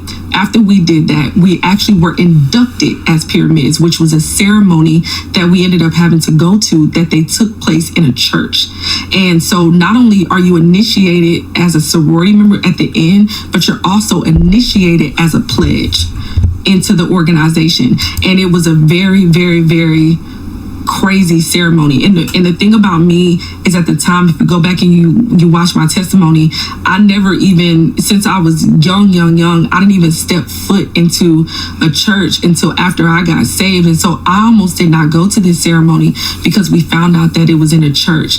But the thing about it is, they would have you get dressed in your outfit, and you don't even know that you're going to this ceremony until you pull up and you're at this ceremony. And it is a closed ceremony. It is at a church, and you walk in and you're kneeling on the altar, and that is when you sign your name in the bond, as a solemn bond, to be a part of the organization. And you basically start to give oaths, and you do covenants. So in essence, they bring you to a church to desecrate the altar. And I'm pretty sure the people that is allowing them to use the church know about what's going on. And I've been having my problems with the church, bro. Like, from a young age, I could not stand mega churches, bro. Like, what pissed me off so much, I think I was like 13, and I went to this big church that in Baton Rouge, it was called Bethany. But as soon as you go up in there, people love that church. As soon as you go up in there, they start preaching up. They started the prosperity preaching. And they would do all these fucking collections and stuff like that. Mind you, when mom was taking me to church, it's not just me. It's me, her, my daddy, my sister. We all have to pay tithes and offerings. And I'm not super aware of my mama's financial situation, but I know that they didn't have much. But I'm sitting up here and I'm listening to the preacher preach for about 30 minutes about how important it was to tithe and offer. And I'm a teenager, and I say, I don't want to do this no more. I don't want to go to this church no more. I can't take it. All they doing is literally telling you about why it's good to tithe and offer, and then they keep on talking about that, and then they may give you a little bit of another word. So they just talking to us to get money. And from then, I never wanted to be in a church again, bro. I ain't gonna hold you. Cause what the fuck I'm sitting here for? I can't afford that shit. Ain't like it's making no real big difference. Now, I know what the Bible says about tithing. But imagine you are tithing 30% of whatever your income is, on top of giving them an offering every time they pass that plate around. It's crazy. Learn some of the national songs. You learn the pyramid hymn and song, and all of there's an entire process that they take you through, and you light candles and you stand at an altar, and that's when they induct you as a new pledgee. And if you drop line at that point, you become an eternal pyramid. That's what they call you, as an eternal pyramid. And so 6 p.m. to 10 p.m. would be the above ground process. After we leave that, we go immediately into the underground process. And the underground process would go from 10 o'clock that night to maybe 3 in the morning. And the first underground set that we had, we did it in a Freemason temple. And it was utter chaos. And so what they would do is that the big sisters would call you, because you would have to get dressed out of your red and white. And mind you, when you put on your red and white, no one could see you. So we would have to get dressed in our red and white outfits for the above ground thing at the location, because no one could see us in our red and white outfits. We would have to take that off, put on our regular outfits, go home and get dressed in our set outfits, which were the white bras, white panties, the white t-shirt, the gray sweatpants, and the white tennis shoes. And we had to all have the same thing on. We would all drive to a Kroger parking lot, or, a convenience store parking lot. We would put our heads down in our lap. We would blindfold ourselves. And then the big sisters would come and they would get in the driver's seat to drive us to the set location, because we can't know where we're going. And it's also so we don't snitch and tell them the locations that we were at. And so we would be blindfolded, and it would be late at night. Some of the big sisters would be driving crazy. It would be around 4 or 5 of us, and we were scrunched up in a car, and we have our heads down the entire way. Some of us don't even have seatbelts on. It's absolutely crazy. And so we would get into the location, and once we get into the location, they're rushing us out of the car, and we're blindfolded up into the location, up until we get inside. Then we get inside, you see that you're in a Freemason temple, which was crazy. But we would not only just be in Freemason temples, we would be in backyards of people's houses. We would be in open fields, abandoned parking lots. One time we were behind a Kroger building. Sometimes we're in some of the big sisters' homes, and their kids are upstairs. Their kids are upstairs. And the things that we would have to go through, and we would have to be subjected to. And it's not until the Lord really opened my eyes that I understood this is high level witchcraft, because we would be subjected to smile wipes. It was a thing where if you were a natural nice person and you smiled a lot, they would wipe the smile off of your face. So they would slap you and then wipe it down, and then they would also make your line sisters do it to you.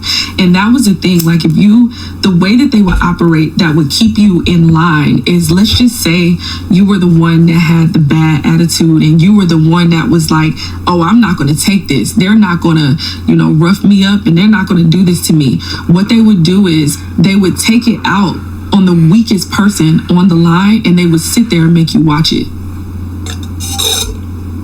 And they would sit there and watch and make you look at them literally like brutally beat up the weakest link that would be on the line.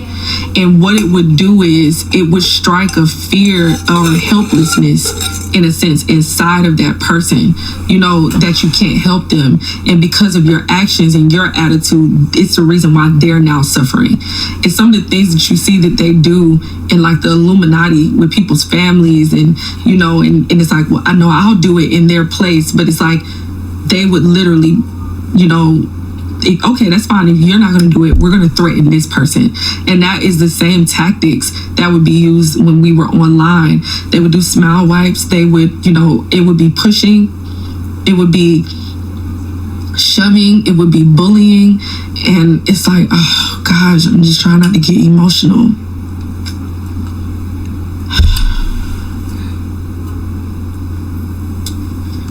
It would be, verbal abuse. You would be every type of curse word, a total just breaking you down, confidence wise, about your appearance. They would do this thing called Delta chair, where you would have to sit on the wall in like a squatting format with your hands out, and they would just slap your hands down, and then you would have to at the same time to be, you know, reciting. Now I'm gonna tell y'all something, because this just triggered me, because listening to her say Delta chair, when I was watching this yesterday, I didn't hear this. When I was I think I was like 10, and so we were still going to summer camp and it was at this particular daycare, and I'll never forget it. The name of the daycare was Neighborhood Daycare. They had a few locations. The camp counselors, they were students in college, and I'll not forget. I had a male camp counselor, and I think he was an alpha. I think I remember him saying he was. What it do, NYC? What it do, my guy? I hope you're doing well on today. It's a beautiful Sunday. I hope you're feeling good. I hope you're having a good, had a good weekend and wrapping it up. For sure. But, you know, this camp counselor, man, we were supposed to lay down and take a nap. And I don't know, I guess I wasn't tired or something. I don't know, I can't remember. I mean, I was a kid. The way he used to punish us was kind of fucking crazy. He would make us get on our knees and hold our hands out in front of us. Couldn't put it down. And he used to, I'll never forget, bro. He used to play Sade, No Ordinary Love. And he would make you stay in that position for like 2 hours. So when she say Delta chairs and she just described that shit it just triggered me, bro, because I done forgot about that shit. I forgot about that shit, bro. I don't remember a lot of stuff from my childhood, bro.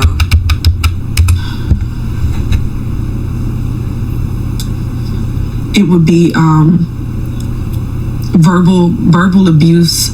You would be every type of curse word, a total just breaking you down, confidence wise, about your appearance.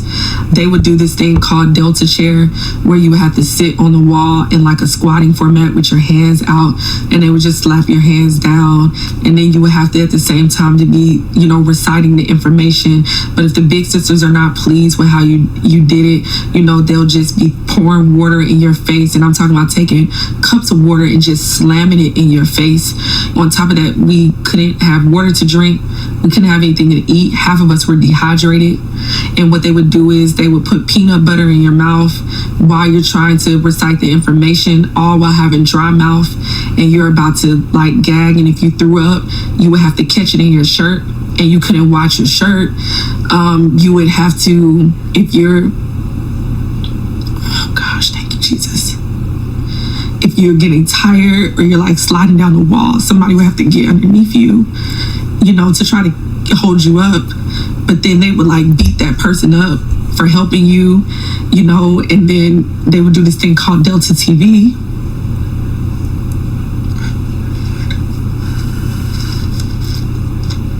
It's like the more I talk about it, you just feel how much this stuff hurts God. We were like 18 and 19.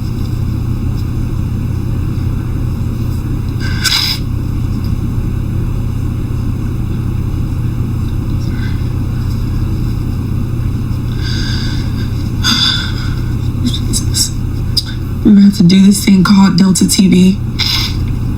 It's like a plank with your hands underneath your chin, like a plank, and you couldn't fall. And if you did, somebody would have to slide underneath you to try to help you, but they would like rip, you know, their outfit from shirt and stuff off of them to try to keep them, you know. And then we would be locked up like in a line. You would be in a line from your height order, and if you just end up falling into a number 9 from your height, but the number 9 previously from the line before doesn't like you, they would just switch you with someone else that they like more.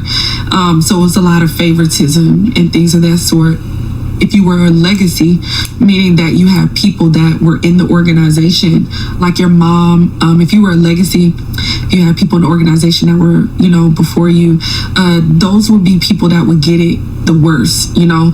And so I would be considered what you would call like a rock of my line, as somebody that took it the hardest. And so it would be a lot of hits, you know. As you're doing Delta TV, we would have this thing called Delta Apple, you know, where they would pass around an onion, and each person in the line would have to bite off the onion. We would be locked up, and in the midst of us being locked up, meaning my arms are underneath the person's shoulder and my head is back, they would have this thing called necks, where they would hit you hard as now. She did make sense when she said that they just had to keep going because they thought that they knew that if they would have went to the university about it, they would have got expelled, because they are, even though they the ones that's being hazed, they are participating in hazing. So like, if it coming from that perspective of it and knowing their age, I understand now why they had to keep going. Like, I feel like half of them, if they would have, if they knew that they would not suffer any consequences from dropping line, I feel like they would have dropped line.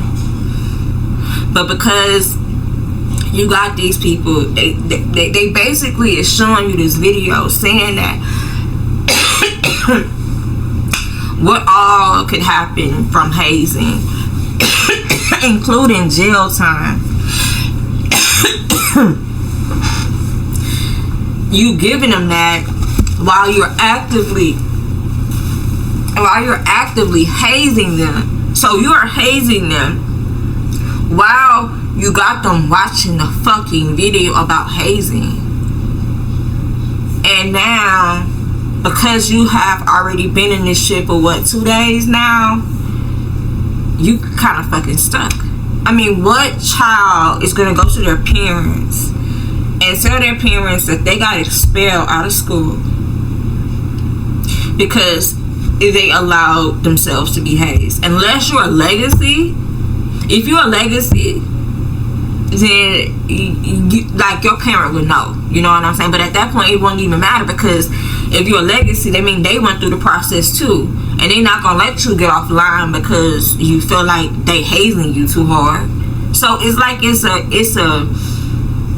a lose-lose situation, because I never understood how somebody could allow themselves to be hazed to the point where they die. Like, at a certain point, why don't you feel like your survival skills can kick in and you just say fuck this shit and leave? but it's all the guilt. It's all of the guilt. It's all of, and you just got out of high school. Your brain still hasn't developed fully yet, so you don't even have what you need to be able to discern. That part of the decision making part of your brain is not fully grown for men until they're like early 20s, maybe 21, 22. Females, it might be a little earlier, maybe like 19, 20, depending, on their biology. But you don't have that part of your brain developed yet. So that means that you can't make a definitive decision about something that you don't have fully know is going to happen, because it's never happened. Nobody gets off the line once they're on the line. It's like, at that point, it's kind of like you feel like it's cruel and unusual punishment, because when you went into this, you didn't go into it thinking that you could die from being hazed. You went into it thinking that you're gonna be good enough to have friends, or and all this, whatever else that they feel like you get from being in a sorority or a fraternity. But this is the exact reason why you can't fucking haze.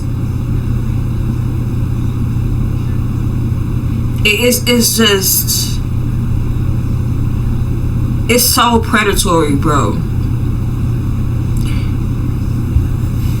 Slap you hard on the back of your neck, and then they would be trying, all of the big sisters would be trying to push through your line. So imagine people that are running to just try to jump to break through your line, and the goal was nobody should be able to break your line. Don't let anybody break your line. And so they're pushing and they're shoving, they're hitting us, they're running full throttle to like knock us over, and we have to like stay, in this position. If you had some of the nicest hair, on the line, they would do this thing called Delta hair, and they would pour all types of concoctions to ruin that person's hair. We had this thing called Delta food, where we would eat, for lack of better words, eating dog food.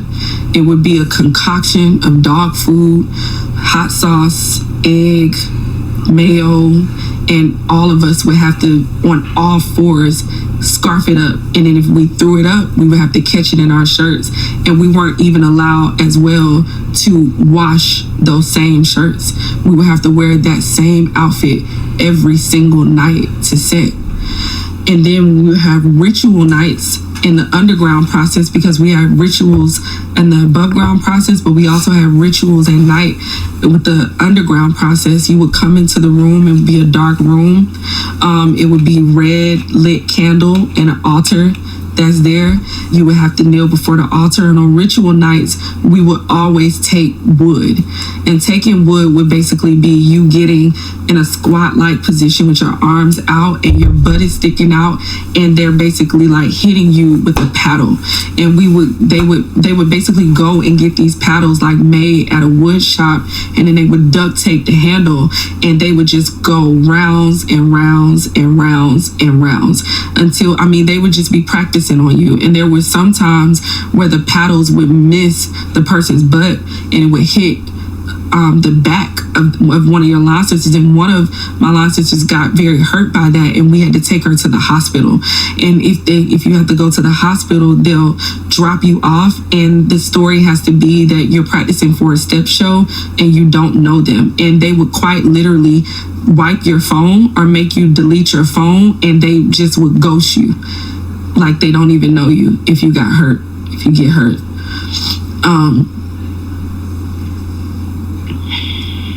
It would be horrific. The hitting, the paddling, it would be so bad that your butt is like black. It's almost blue. You can barely sit down half of the time. If you cry, they'll make you just take it even more. Doesn't matter. Like I said, the ritual nights, they would have the altar there, And there was one ritual that they made us do, and it was about the zephyr wind, the western wind, something in regards to the spring, because we cross over the organizations in the spring. So we were pledging to some of these spirits, and they had this duck process that was symbolic of the ducks that would be around the pyramids in Egyptian and the Nile, and it would be ducks, and they represented fertility. And so we had this duck process that they would take us through, and we would take wood for, we would learn. But that zephyr wind ritual, I'll never forget it, because it was zephyr wind, was a western wind, and we would have to turn our heads towards the east as well as turning our heads toward the west to like venerate this demonic spirit. And we felt the presence of that spirit come into the room. It was like a wind that came from the east or came from the west, and we were blindfolded in that particular portion when we felt it. And it was high level witchcraft. There is no other way to explain it, but what we were doing was high level witchcraft, because every time we would come into this organization, it was a constant, or to set or any of these things, it was a constant veneration of the founders. It was necromancy. Every time we would have to repeat and recite the founders, it was almost like invoking their presence into the atmosphere and into the room. You would see the personalities of people change. You saw people who were naturally nice, and they just became somber. They became like lifeless, and we became zombies, like robots, because we would go through this thing almost like if it was a full week, we would probably go through this maybe like 5 nights. I don't understand how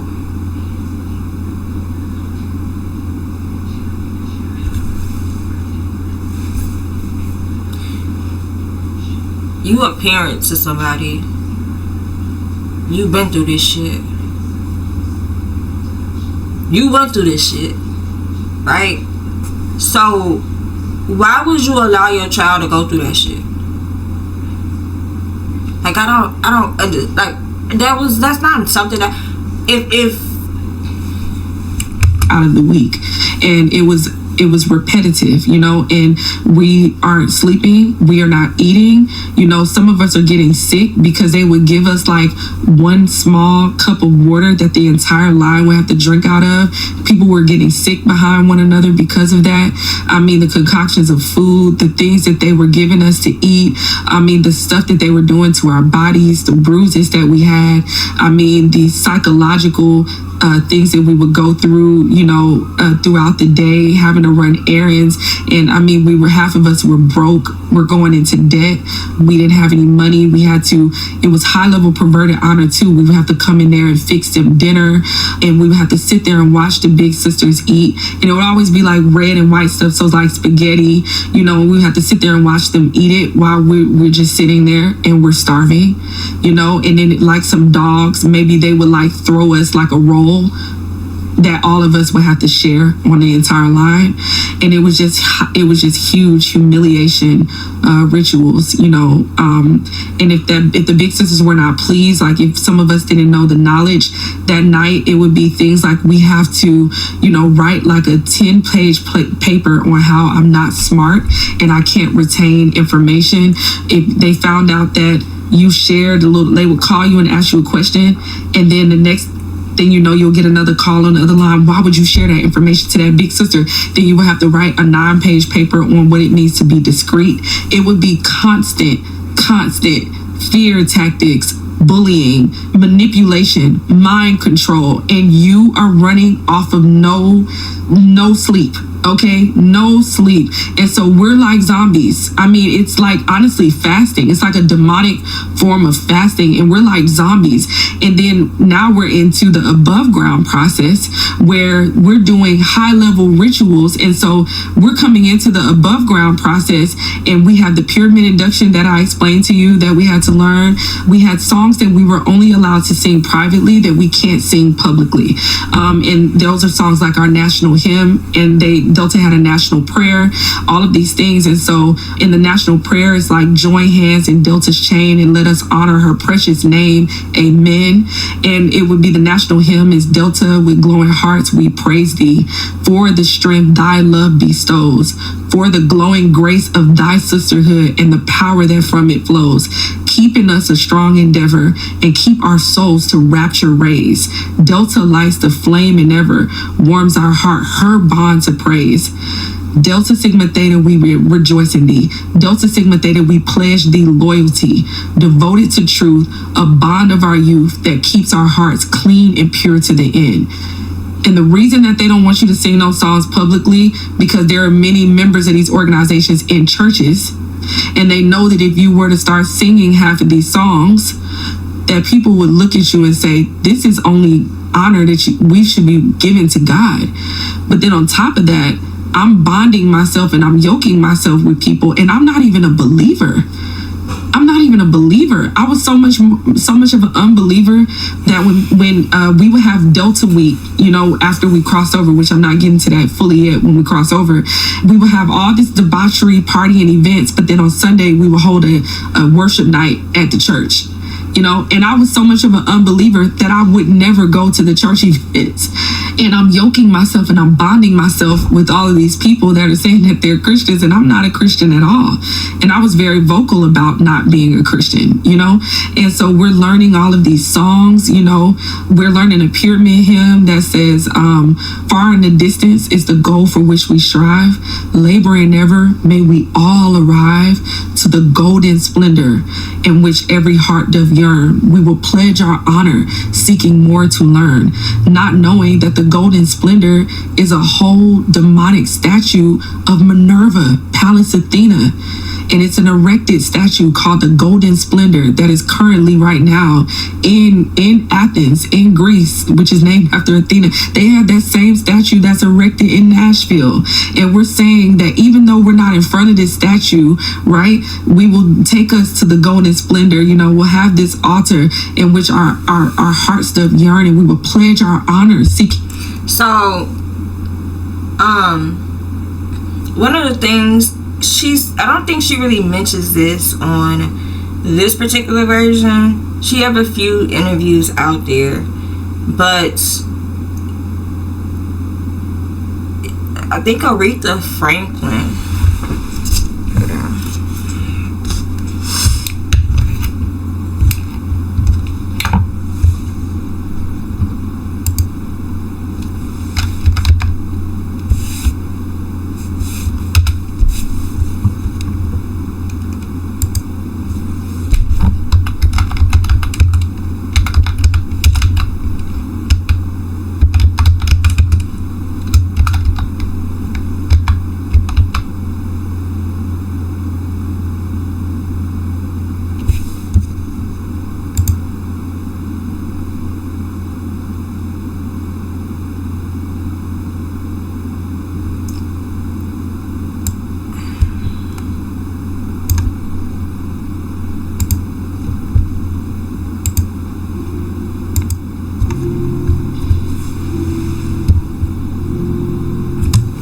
before we get to this,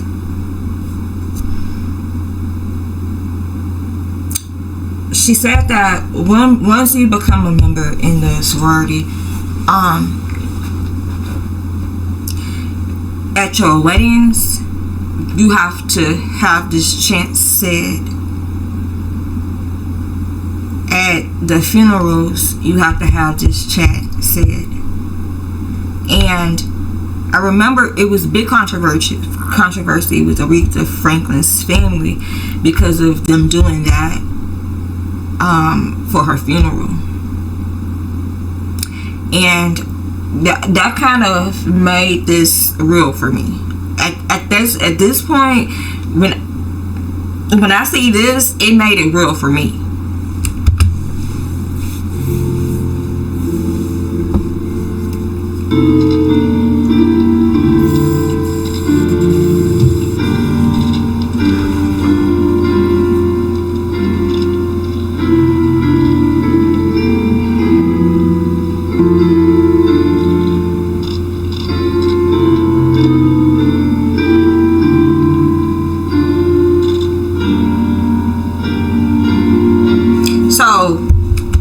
purpose of this is, from what is being said, once you take initiate and you get inducted into this Greek organization, you have to basically, you're saying that nothing comes before the organization, basically. So in death, they have to usher your spirit there. When you get married, you have to say that you're still not going to put your husband before the organization, and you're selling your soul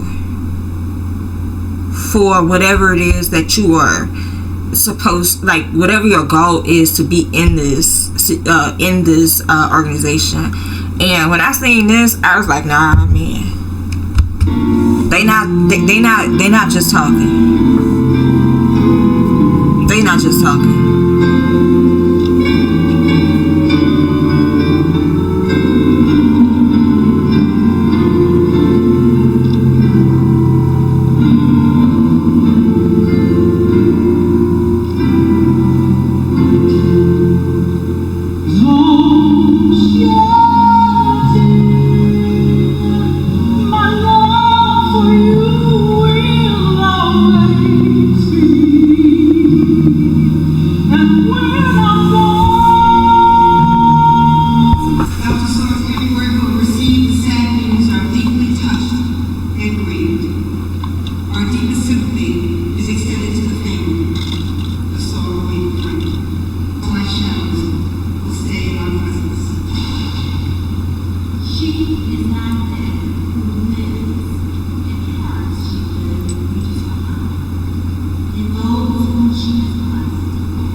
And more to learn, and Minerva, is all a part of the Delta national process and the rituals.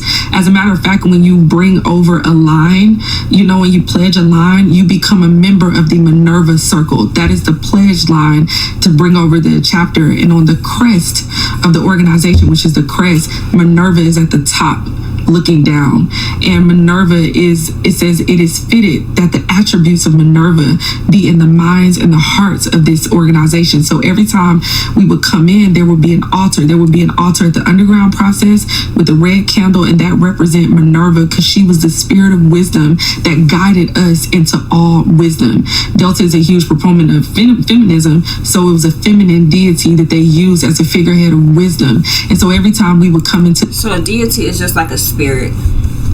The above ground process or the underground process, we would have an altar, which is a white candle, which represented the fundamental principles of the organization, which they would actually have 9 words that I'm getting to that were the fundamental principles of the organization, but they were the 9, they're basically a takeoff the 9 fruits of the Holy Spirit.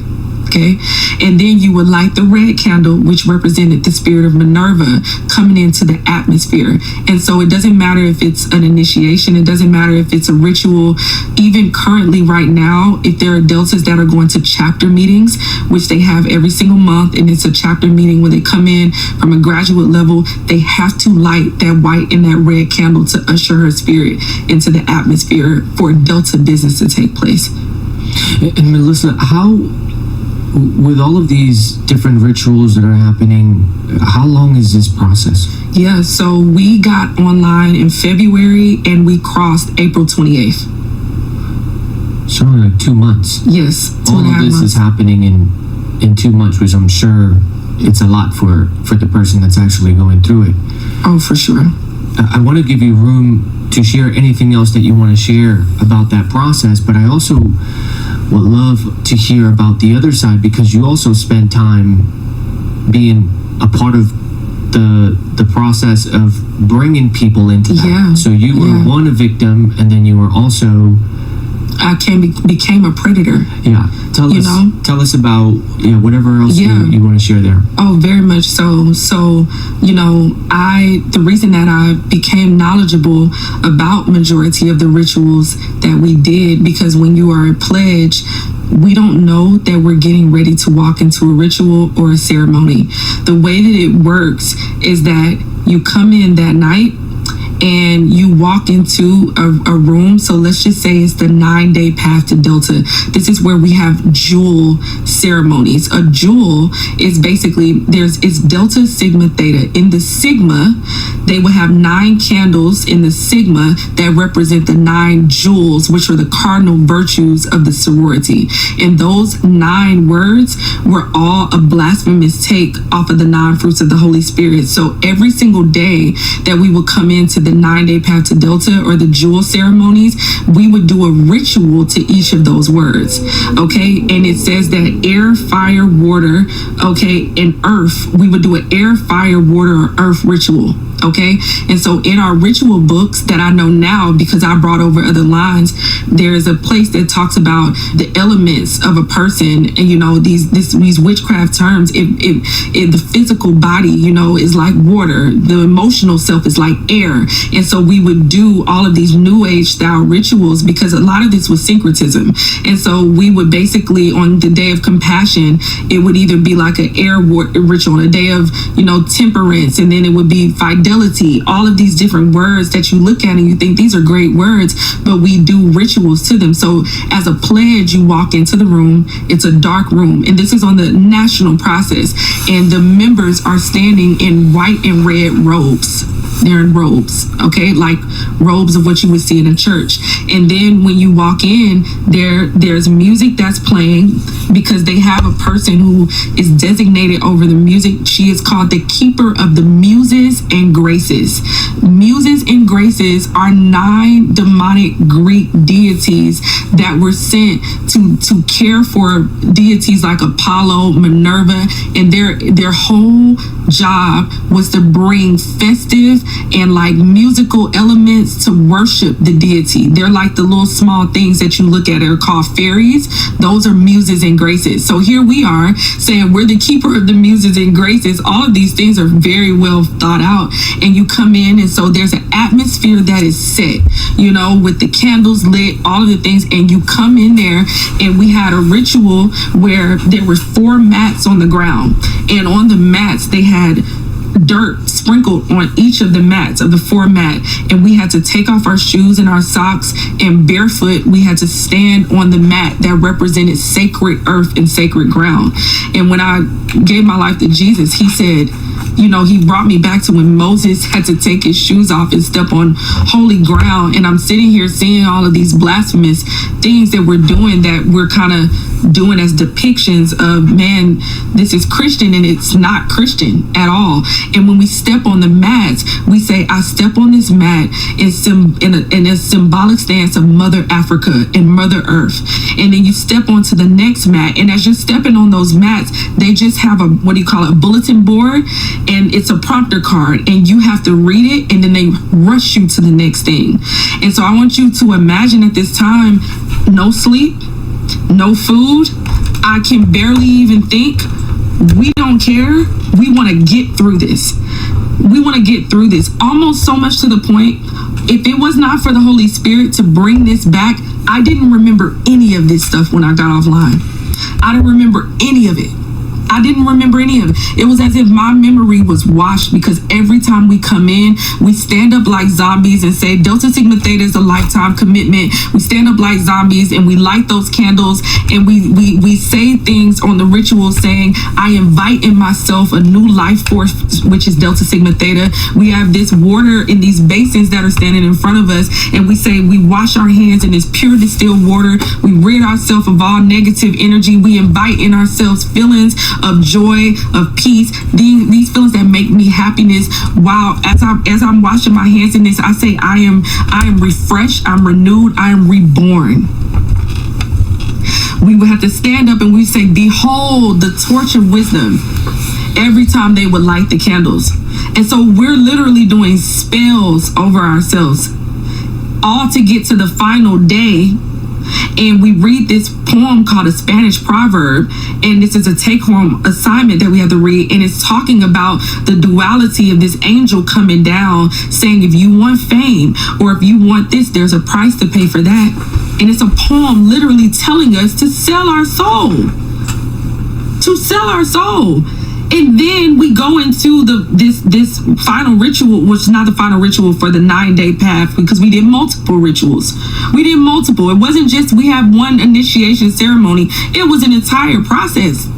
And we go into this one, and now it's a whole Kwanzaa celebration with an Ifa worship, with fruits and all this stuff, and it's an erected altar, and we had to go give gifts at the altar of that. And we had to personally take whatever gift that we wanted to pledge, to Delta, and put it in a treasure box and put it on the altar that they could call on at any point in time, because our love, our hearts, and our devotion goes to that organization, because we have a chant that says, all my love, my peace, and happiness I give to Delta. And it was a veneration of that. And so now we shift to the initiation ceremony. And then I want to shift to the part that I personally played in these things, because it's important as believers that we take accountability for our actions, for the things that we've done. And like, as I'm going through this process, it's like the Lord, every time I go through this process, he is just showing me so much of me and the level of accountability I had with being in this thing. But as we get to the initiation, this is the part why, the Holy Spirit revealed this to me as he was bringing back to memory my process, and I'm just like, this is horrific. So the night before the initiation is what you would consider hell night. And hell night is basically a night where all of the big sisters are in town, visiting Deltas from other chapters are in town, because they're there to watch your probate show. That's the show that you have, your crossing over ceremony show where you come out. So they're all in town. And so it's called Hell Night because that is the night where they go crazy on you. Okay. And that's the night where it's just tons of, I want you to imagine like so many Deltas just in one room, and they're all just like beating up on you. They're all just like berating you. That's what Hell Night ultimately is. So you have to spit the information, because the underground process is basically a quicker format for them to beat the information into you that you're supposed to know before you take the national test. But it doesn't matter, because they end up giving you the answers to the test anyway. And so it's a very interesting thing. It's just a way for them to haze you and beat you, because the more and more they beat you, the quicker and more zealous and more excited you are about this information, because you feel like you worked hard for it, right? And so you're there and they're just drilling you on information. You're taking all of this wood, lick after lick after lick, and it's a 24-hour situation. You stay up on Hell Night the entire night, and then you go straight from Hell Night to the initiation ceremony. There's no sleep, there's no food. And in the initiation ceremony, that's when, you put on your black suit, that you then change to a white suit, representing that you're coming from darkness to light, into the light of Delta. Okay. And then that's when you go up to the altar and you place both hands around that red candle that represents Minerva, and you read the Delta oath that says that you're sworn to secrecy, to promise to never share any of these secret things. The secret things that they're telling us to fight to not share with you is stuff like TTBOD, which is a secret meaning that Deltas share with one another, and it's just called through the bond of devotion. And because we are devoted so much and we took a bond, we also renounce things, we don't renounce things, we also recite things, saying in the oath, we say, I am about to take upon myself vows and covenants and oaths in which I will never be able to be freed, and they will follow me to the final eternal judgment. And then after we say that, we say in front of the infinite spirit of truth and the finite spirit of truth, I promise to never reveal any of the secrets, bonds, grips, or anything that was shared with me, that they share with you, like the secret Freemasonry handshake that we do. Okay, which is the Delta handshake, is that you basically go like this, and it's just like 3 things, 3 pushes. That's it. That's the stuff that they're fighting to be like, let's not share. That's all. As a matter of fact, you feel so foolish because you have to cross over, and when they share this information, you have to act like it's more than what it was. You have to act like it was more deeper than it was, and it wasn't. Like the things that they share with you, you actually feel duped. I felt duped. Like I genuinely felt duped going through this process. They make you say we believe in a spiritual life, but we leave up to you the entity and the medium in which you want to serve. It's not about Jesus' name is never anywhere present, but they usher God down, and they say we usher God down to watch you, to be a witness as you come and you desecrate the altar, because they set up the Delta altar at the altar of a church, and they desecrate that altar, and they basically have, and then after that you sign your name in the book of So you think them people that let you use their church every year, like whenever you ask for it, they let you use that motherfucker. Granted, they have cameras in that motherfucker. So it ain't like whatever is happening you don't know about. Because some people gonna wanna know what's going on with their church when they letting these people use it all these times. So this happening inside the church and nobody said nothing. This happened inside the church and nobody say shit, and y'all just able to do it every motherfucking year. Delta, signing your name out of the book of life, and then you go straight from that ceremony into a reception where they shower you with all these gifts, and you go straight from that ceremony to your probate show, which is the show that you see, the crossing over shows where people are coming out, and you see when they come out they have this mean look on their face because it is like life has left them. You have crossed over. And then also on Hell Night, it's the crossing over the burning sands, where a lot of times for multiple different chapters, it is quite literal burning sand, where they take sand and they put gasoline down, and you do have to step. And it talks about in scripture, like not allowing your children to pass through the fire and crossing over in that way. But it also, that burning sand piece, it is symbolizing like when we were walking through the hot sand and the hot desert, and we're going through all of these things, and then we reach, Egypt.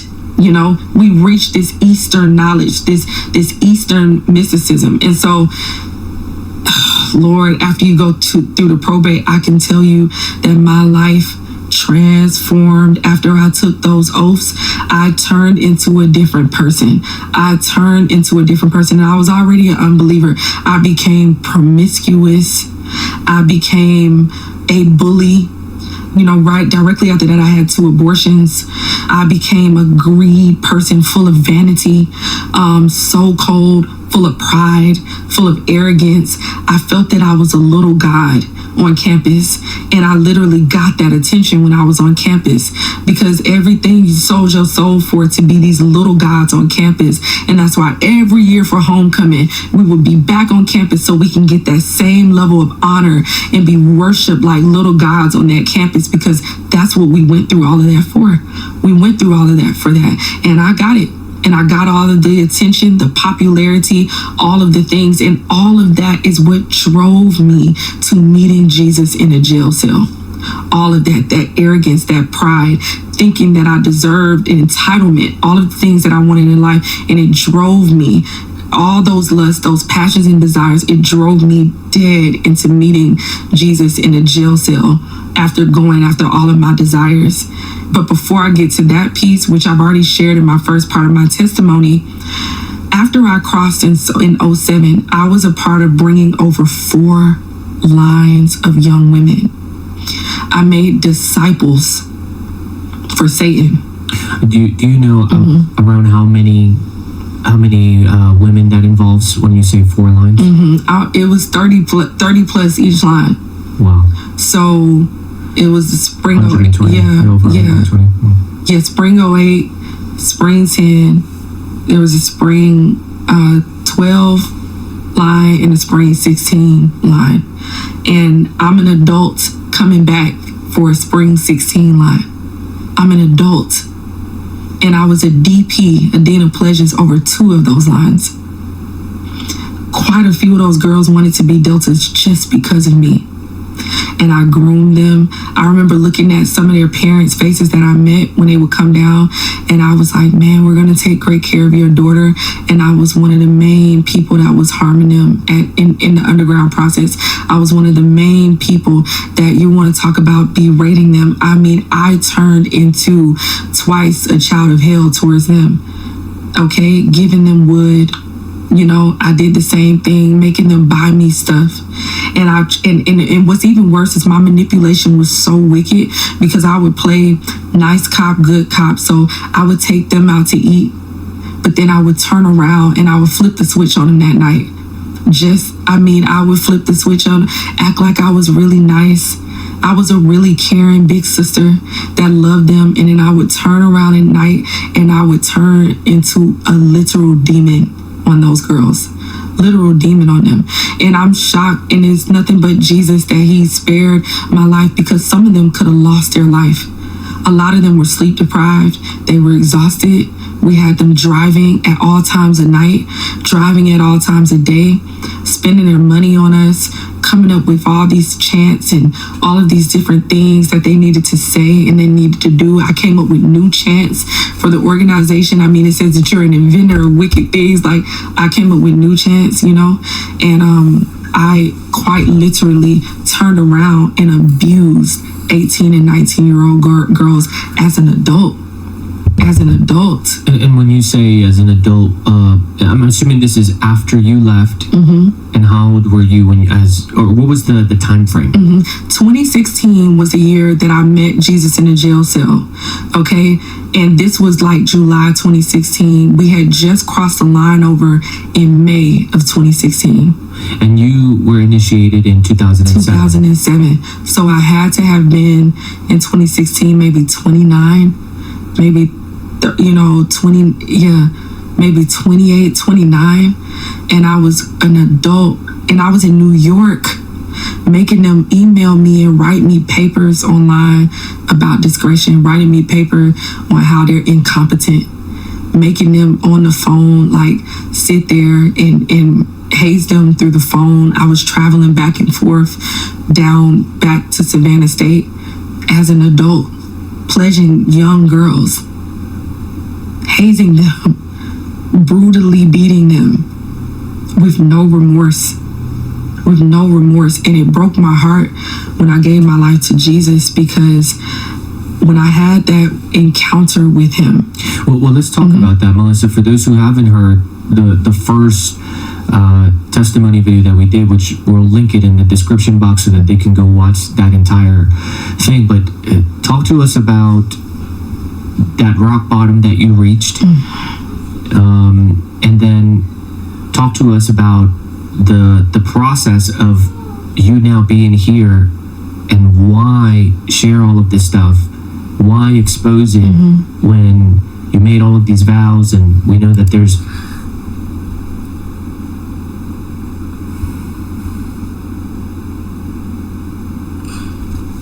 it's crazy, because I was having a conversation with my mom about how, you know, you experience life, like when you leave home, whenever that is for you. The first part of that life that you begin without your parents, you are so focused on working, you are so focused on creating your family, you are so focused on becoming something of yourself. Like, no matter what your aspirations are, and no matter if you've made that happen or not. Whenever we leave our mama house, our journey begins into whoever it is that you're about to become. But within that, you're so busy preparing for whatever that life looks like, that you don't sit and think about things at all, really. And in that, I think that while you're so busy in the rat race, we tend to kind of forget, our religion and the things that we believe in, because we are so hyper focused on those things. But it's not until you get to your middle 30s, late 30s, where you start to have enough time to sit and think about things and considerations, and looking at where you are and how you got there. And then that's when religion comes to be more of a focus, because now you have time for that. Like, your life is slowing down. You're not like in the rat race trying to become. Now, you still may be, we all have stuff that we're working on, but it's not to a point to where we don't have enough time to think and consider. Just with all the experiences that we've had to go through as a person, everybody have a human experience, so they all have been somewhere, and they're planning to go somewhere. And so in that, you start to think about some of your past mistakes. And let's just say you grew up and you didn't even have no religion. You get to be this age, you're gonna be focusing on figuring out what you want to believe, because at the end, all we have is what our future will look like. And the closer you get to that end date, you know what I'm saying, the more that you are considering all the things that you have done. You're thinking about it. No matter if you are religious or not, you're thinking about it, because it's something that's in the near future and you don't know what that looks like. But if you choose to believe something, and you get to be that age where you can start thinking now, and now you are considering, no, I didn't grow up believing, but I need something to believe in before I leave here, because I don't know what the end looks like. I don't know what's waiting for me. I don't know if I'm going to be, still here in another round, or if I'm just going to be no longer exist, and that's just going to be the end of it. So you start thinking about your mortality and how you need to be living your life. Some people mature earlier, some people mature later, but at this point in my life, that's where I am. And a lot of the other things that used to be important to me is not important to me anymore.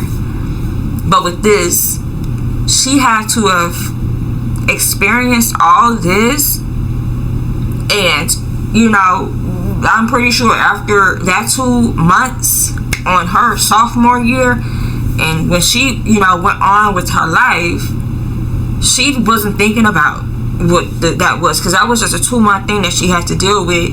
And from what they say, nobody remembers anything. Nobody remembers anything like that. All you remember is now you're a Delta. But she had to go through life,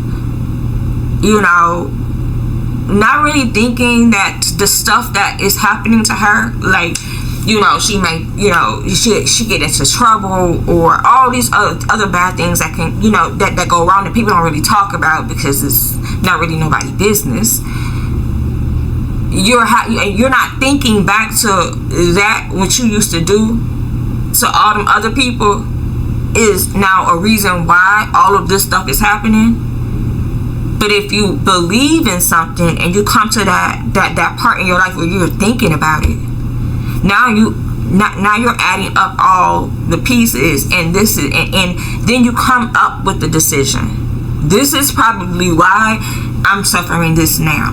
What am I going to do about it? Am I going to repent? Am I going to start believing in something? Or am I going to just change my life and try to fix what I did in the past? Like, you have to. If you're a human, your mortality is just going to come to you one day, and you're going to have to make a decision. You can't just act like it's not going to happen, because it's happening more rapidly than you think. Potential, sometimes even legal implications that can come. Take us through that process. Yeah, so I meet Jesus in a very radical way. Without going into extreme detail in my testimony, I was working in luxury retail. I was full of vanity, full of pride. That's what led me to New York in the first place, wanting to pursue a financially successful life, because I grew up, majority of my mentors, all of these people, were in these organizations.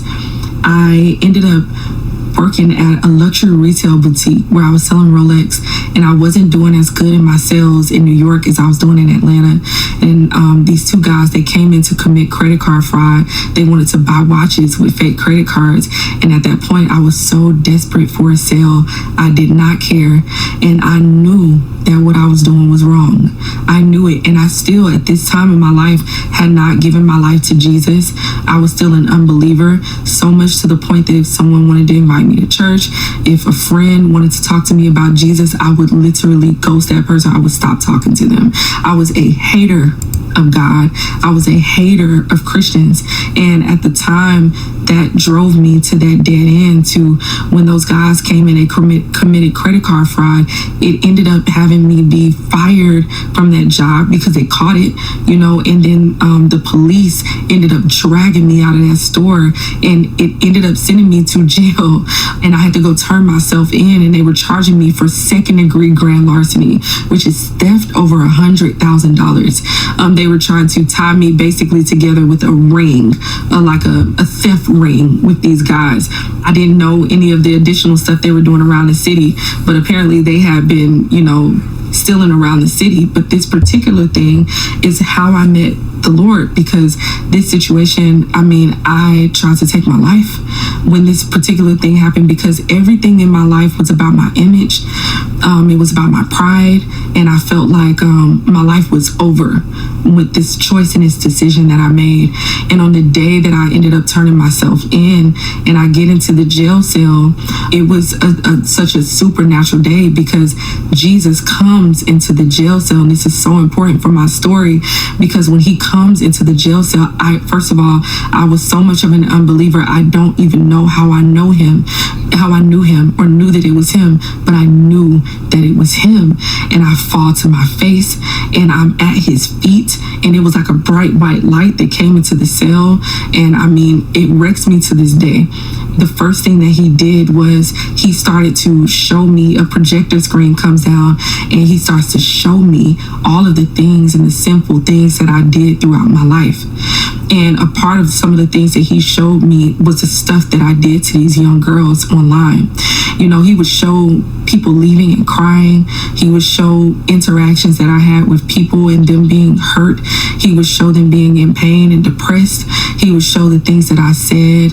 He would show the things that I was doing in those dark rooms behind the scenes with the candles. And the worst part about it is I saw my sin through his eyes. I didn't see it through the way that I had in previous times where you would just make excuses for your actions. I only saw what I did through his lens. And because Jesus is truth, I saw truth. And the worst part is everything that I did to those young girls, it was as if I did it to Jesus. It was that serious. And the worst part about it is I remember him, and this was a piece that I didn't share in the first part of my story, but I remember him saying to me along the lines, Melissa, those were my children. Those were my children. Did you think that you got away with hurting my children? And it almost was a sense that I felt like that same exact treatment that I did to them would be brutalize on me if I stood before him, like in a judgment. It was almost like you move on with life and you think because you're 30 or whatever that you don't do this anymore, even though I was still actually doing those things. You think that you got away with it. And he was saying, I did not get away with that.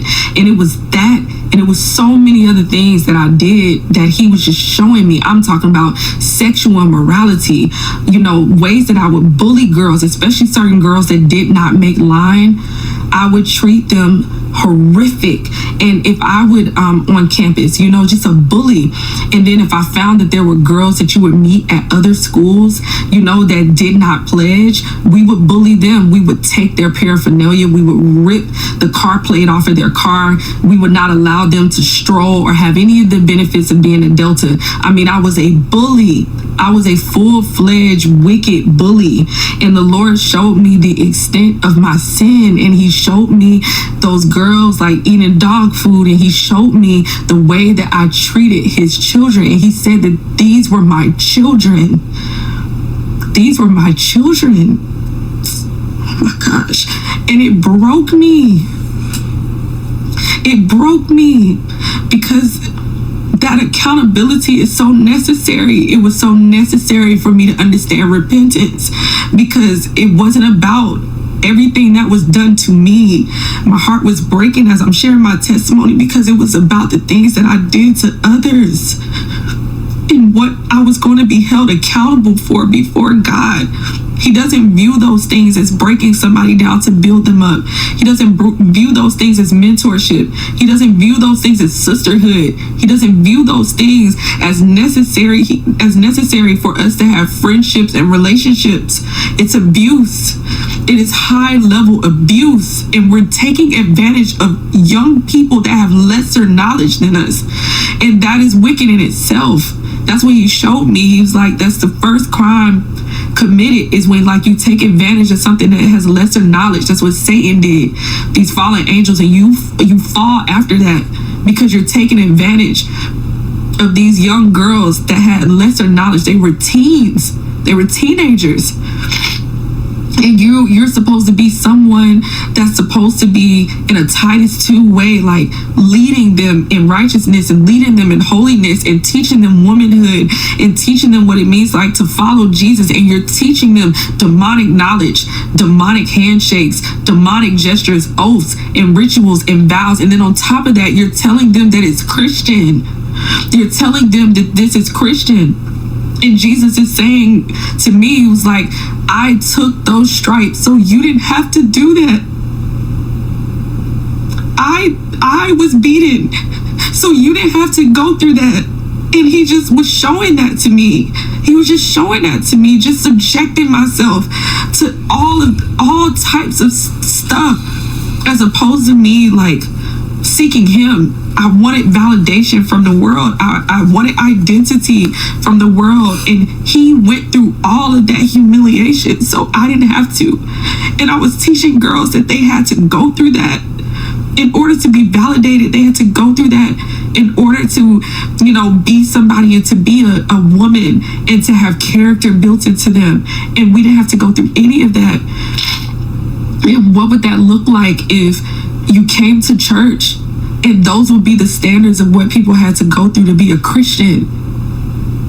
And yet we're in church and these people are grooming, they're grooming kids to join these organizations because their pastors are a part of it, their first ladies are a part of it, all these people are a part of it, and they think that it's okay because we can only show certain things to the public that are the good parts of what we do, but we can't show the things behind the scenes. And we're grooming these people because they're looking at me and they're idolizing the colors and the strolls, and they think that I'm a successful woman because you get success from joining these organizations. You do, but it's success that's from the enemy. It's not success that is built on Christ. And he's showing me, my gosh, Melissa, like you were making disciples for Delta and you were not making disciples for me. And everything that I'm doing now in Christ is what he wanted me to be doing with those young women then. My ministry is all about discipleship of young women and coming alongside of them and helping them to grow in their character with gentleness and with patience and with kindness, and to grow into holiness as a young one woman. But I'm sitting here and I'm taking advantage of these other girls, and after that, you know, I had to literally go on an apology tour. I reached out to every last one of those girls on that line, and I apologized, and I asked for forgiveness. I asked for forgiveness for what I did, and I wrote a letter to my line sisters, same thing. And publicly, the Lord wanted me to come out as well to denounce. And Melissa, is there any responses that you could remember or stand out to you? If not, it's okay, but I'm just wondering if there were any as you were reaching out to all of these women.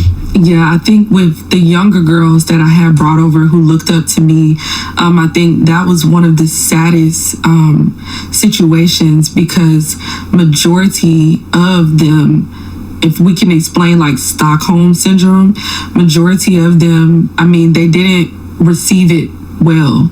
And they didn't receive it well, not because of the whole claims of abuse, but it was, the worst part is that they did not consider what I did to them abusive. They didn't consider what I did to them bad. And no matter how much I tried to explain that it wasn't okay what I did, they didn't see it that way. They thanked me for the things that I did, and I think that in itself broke my heart even more. And they felt betrayed that now I was leaving the organization. And so a lot of the responses that I received back was, I mean, for lack of better words, cursing out, you know, anger. And it wasn't just with them, it was also with my family too, that I experienced that, and utter rejection. So I'm immediately removed from the group chats. I'm immediately blocked. People don't want to have anything to do with me. They're upset. They're angry with me. How could you do this? It was more of a disappointment than it was anything positive, and also a downplaying of a lot of the things that I did to them. So this is like when you're being excommunicated, similar to like cults and secret groups. Yeah. And that's how it was with like my parents too, you know. With my mom particularly, she completely just stopped talking to me the moment that I denounced Delta. The same thing with my brother, my sister-in-law. They all stopped talking to me, especially the moment that the Lord had called me out to do it publicly. And it was very interesting when the Lord was just bringing back to me many different things from my testimony. One of the reasons that I started with my grandfather, and I started with some of the things that he did, is that later down the line, the Lord was revealing to me a lot more about the Freemasonry and the Shriner part of the Freemasonry. That was the ones with the hats, the fezzes. The Lord was basically, it was a lot of things that he was telling me to break through deliverance. And the interesting thing with it was, one of the main reasons that I was so drawn to wanting to go to a chapter that was so brutal and wanted to go to a school that I knew Hayes was because in generational curses, especially with Freemason and Shriners, my grandfather's ritual was the same way. They have a part in the Freemason and the Shriner ritual where they have to eat dung of the person that's leading them through the process, and they have to eat a bunch of demonic food that looks like boo-boo. They have a part in the Freemason Shriner ritual where they have to get peed on by a dog. And so it's like they hit a dog, they make the dog yelp, then they pour warm water on the pledges while they're blindfolded to act like the dog is peeing on them. Also the alcoholism, the drunkenness, they make you drink a lot in the Shriner ritual as well, which in return turned my grandfather into an alcoholic. But as I was going through this process, I just was noticing that there's a lot of premature death in my family, because my grandfather, he died in his late 50s. He wasn't even that old, but they also in the Freemasonry and the Shriner, a degree that he was in, because my grandfather was a 32nd degree Freemason, high level Freemason, and at that level they make you hold up a dagger to your heart and make you promise that if you ever reveal the secrets of this organization, that you will have your heart cut out and ripped to pieces and your eyes bulged out and slammed together. This is in the language, because I just have his ritual that the Lord brought for me to view. And my grandfather died of a heart attack. That is the way he died. When I was sitting and just going back through some of these things, because they made him also take an oath that you pledge your bloodline to the third generation, and that if someone from the third or the fourth generation doesn't join, any of these Freemasonic organizations, then a curse will be, put on the bloodline. And I experienced a lot of that in my life. I experienced a lot of just going down a bad, track, all types of things that I was going through in relationships, all the ways that a person's life can be destroyed and the path that you can go down. It was unbelievable what happened, in my life, and the division and the divisiveness. I saw my mom and both of my aunts, they've gone through multiple divorces, and that's with the deity that's over Delta. It's Minerva's destruction war. It destroys every single thing. I've seen it happen. I mean, sicknesses, autism on a lot of the kids, curses on a lot of the kids, and I'm seeing this, happen. And I was, watching before I had denounced, and I want to get to how the Lord led me to denounce. A lot of my mom's actual line sisters were dying.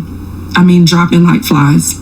I mean, younger, not even like very old. They were dying almost every year. Someone was dying. And I was noticing even in my school, in my chapter, there was always one person in the line that was either deathly ill or would die. It would be the same kind of thing. It would be freak accidents. It would be really weird sicknesses that don't make sense. A lot of my former line sisters, actually, one of them dealt with having a stillborn, having issues consistently with their children, autism, all types of sicknesses and things. And when I first gave my life to Jesus after the jail cell situation and the incident, in 2016 is when I met Jesus in the jail cell. 2018 is when I became born again. That is when I understood repentance. I understood the true sacrifice of what Jesus did on the cross. That was a journey for me, because I had never opened the Bible for myself and read it. And when I first came to Christ, I was in a lukewarm church that wasn't really sharing with me the truth of Scripture. And so when the Lord brought me out of that, He started to teach me about repentance, being baptized, being filled with the Holy Spirit, overcoming sin, living a life that was holy and chaste to God. And when that process happened, that's when my life, my heart started to merge, to understand the truth of God's word. Now, this was years since I had made that oath and that covenant in 2007. So that was as God was dealing with all of the other things in my heart through repentance, whether it's adultery, fornication, all of the things, it was a process for Him to get to Delta specifically, because I did what a lot of people do, which is distance themselves. But I didn't think that He was telling me that I needed to denounce it completely, or that there were deep covenants and oaths that I had to, break. I also thought, okay, you come to Jesus, you repent of these things in general, right? And then you come and you start walking with the Lord. Well, no, it was very detailed, because the covenants and the oaths that we took were very specific. The problem is I could not remember those covenants and those oaths. And so what happened and how it all came out. So we're taking a girl through deliverance. And upon us taking a girl through deliverance, we are tussling with the demon. And the demon stops and looks at me and goes, "Aren't you in a sorority?" Like with a very demonic smirk. And I immediately get defensive and I get angry and I'm like, it is not demonic, it is of God, nothing wrong with my sorority. And the demon is just laughing, and the demon said, "You can't cast me out when I'm in you," in a sense. Like, it didn't say when I'm in you, but it was just like, you can't cast me out. And the revelation at the time, it was almost like a revelation hit me, which I know the Lord allowed that situation, but it was like, witchcraft can't cast out witchcraft. And at the time, I was so mad when the demon said that. I mean, and it made me feel like I was like Sons of Sceva, okay? I'm not even gonna, it was actually a blessing that I made it out of there whole, because when I got into the car, I was so offended. And at the time, because I had already started distancing myself from my former line sisters and from the things that we would be doing and all of those things, and I had already just kind of broken ties with it from that standpoint, but I never went through any formal renouncing or actually going to get my name removed, you know, off of the roll, or I never went through any of those things. And so when I got into the car, I was driving home, and this is around 2 a.m. because deliverances can go long. And I remember I actually asked the Lord, I said, is Delta Sigma Theta of you? Is it demonic? And I genuinely, for the first time, just asked that question from my heart, not from arrogance or assuming what I believe God to feel. And all he said to me was this one sentence and chant that we say. He said, all of your love, your peace and happiness, you're going to give it to who? And my heart broke. And by the time I got home, I took the license plate tag off of my car. I gathered all of the items up, and this is late. And at the time that I got home, at the time I'm staying with my mom, who has Delta stuff everywhere. Because when you're a part of these organizations, you collect elephants, because elephants are like the smaller mascot of the organization on top of Minerva.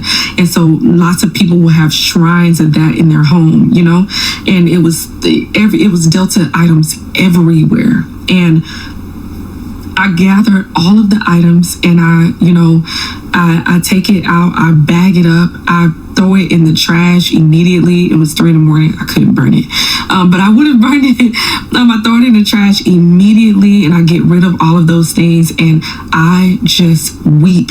And the moment that I did that, because that was the only knowledge at the time that I had of it being wrong, the moment I did that action, it was as if a veil removed over my head, and then the Holy Spirit rushed back all of the memories that I was just sharing in this testimony.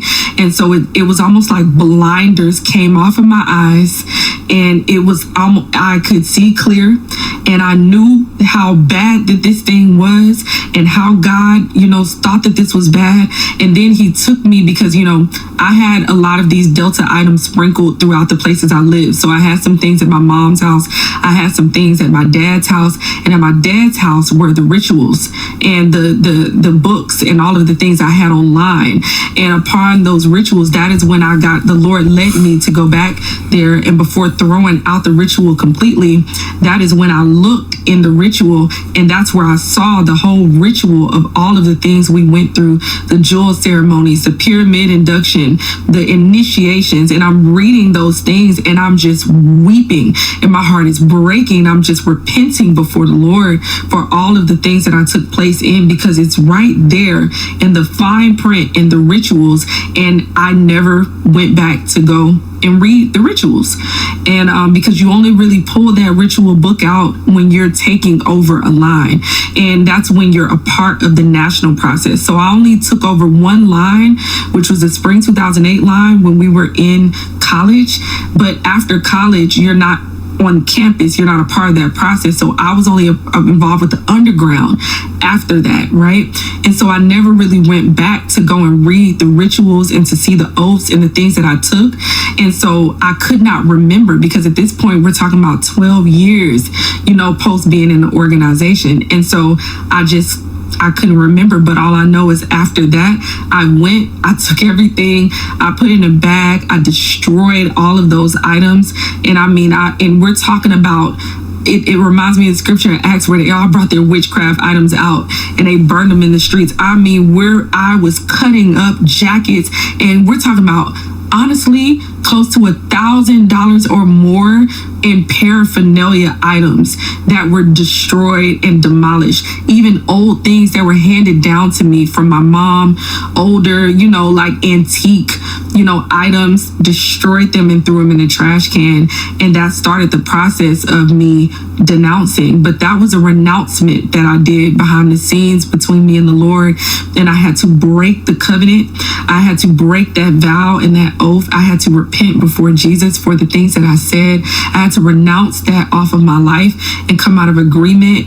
And the Lord was just saying, hey, listen, there should be a fruit of your repentance. And that fruit of the repentance was going to apologize, throwing all of these items out and really severing ties with this, specifically, right? Because afterwards, the Lord was going to lead me to denounce, but also in the renouncing period, the Lord was wanting me to be very, vocal with the people in my life about just not being a part of the organization. And then he wanted me, of course, to write, to come out publicly and denounce it, because so many people knew me as Melissa the Delta, and I was known, in that way. And because our probate show we had was so loud and it was so boisterous and it was just so lively, and I came out publicly proud and sporting my letters for everybody to see across my chest, I had to be just as loud when I was denouncing the organization and returning back, to Jesus. And I also, because God is not the author of confusion, I don't believe that people should guess whether or not we're saved, or guess whether or not we don't do certain things. I think our light should be not under a basket, but it should be displayed where people should clearly know what we stand for and what we don't stand for. And because I was such an intricate part of bringing people into this organization, it was important for me to be just as bold about coming out of the organization and renouncing it, because of how much it hurts God. It hurts God. Idolatry hurts God. And I mean, not only did I make this thing an idol, I did worship, we did necromancy, I did rituals, we had erected, items and statues in our home. We had, all types of worship to this thing. We lit candles. Every definition that you could imagine in scripture is what I was doing in this organization. And it was important for me to strongly just divorce everything with the organization. And that caused a rift. It did.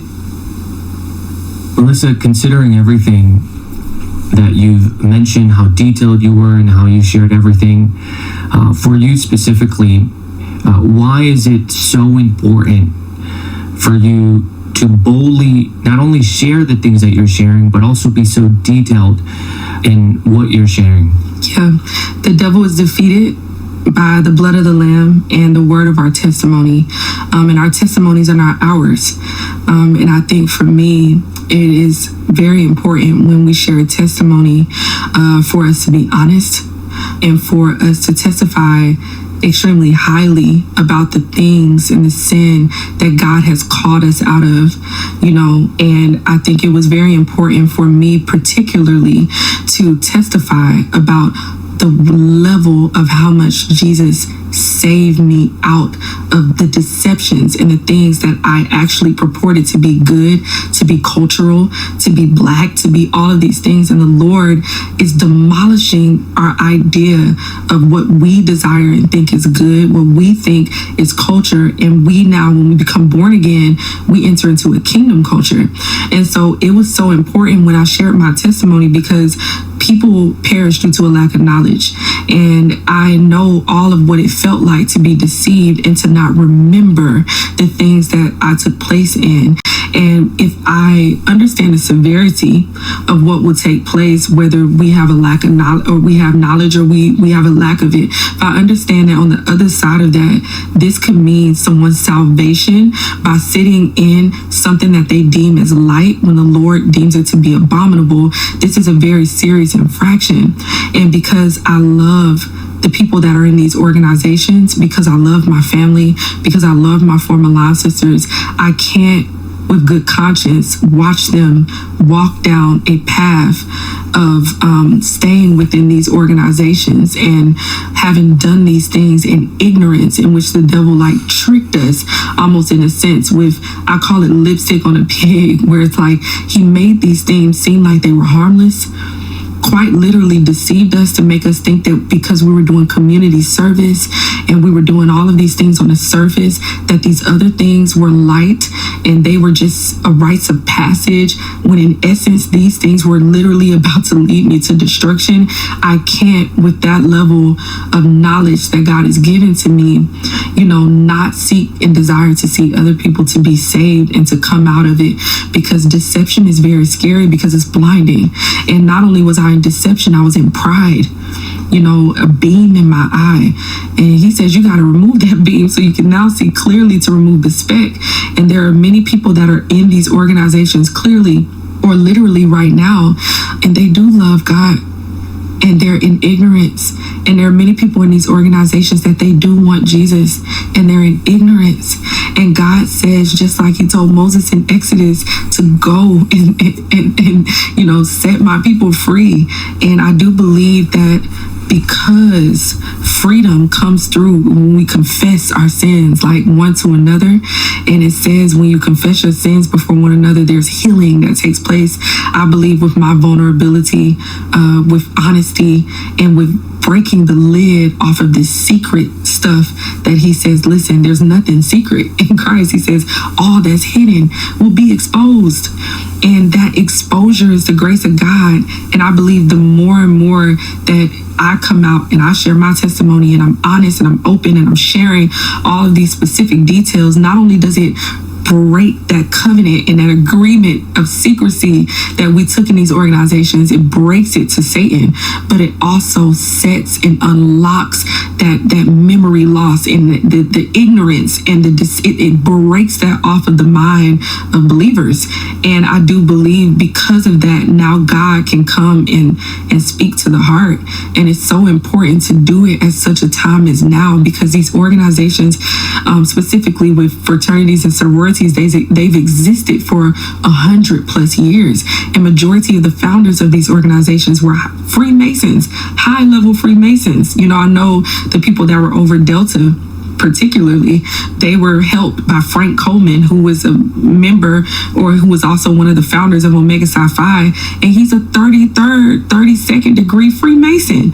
And they're coming up with these rituals and these oaths, and it's hurting God, because for the Black community specifically, Delta Sigma Theta was started in 1913.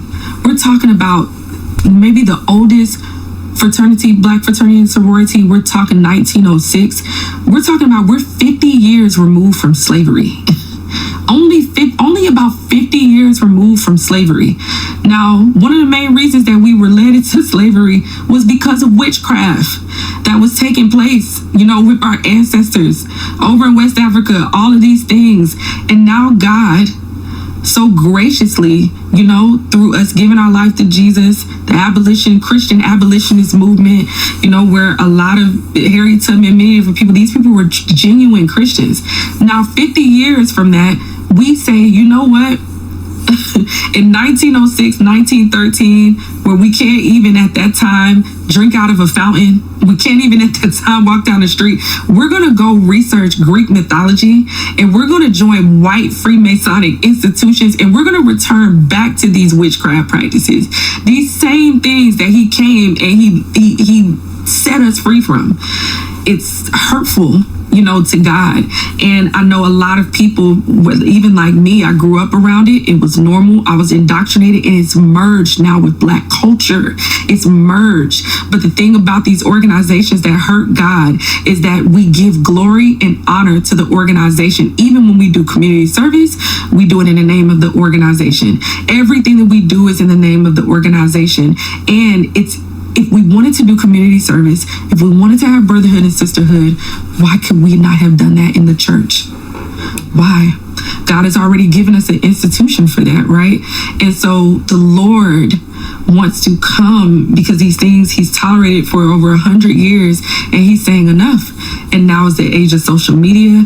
Now is the age where every single generation can be impacted, and they can hear truth, and the veil can be lifted on what's happened behind the scenes, because it's been secret for so long. And it's important that we share truth. Melissa, who is Jesus to you? Jesus is my deliverer. He is my deliverer. He saved me from bondage. He saved me from captivity. He saved me from my own destruction. He saved me from my own wicked practices, for nothing else but just for the fact that he loves me. While I was in sin, he preserved me.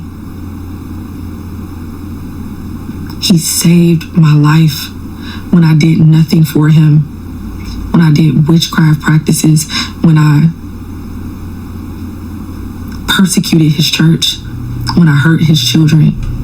He still saw fit to go to that cross and to deliver me from the bondage that I brought into my own life. He is my deliverer, and I love him. Melissa, could you take a moment and pray for those men and women right now who are watching? It was heavy. It really was. But it's good to sometimes get a view of, you know, certain things and be exposed to things we're not used to. I know I learned a lot from this. And I am very appreciative that you stayed here with me through this. Yeah, if I'm still living and kicking tomorrow, I'll be back at this motherfucker.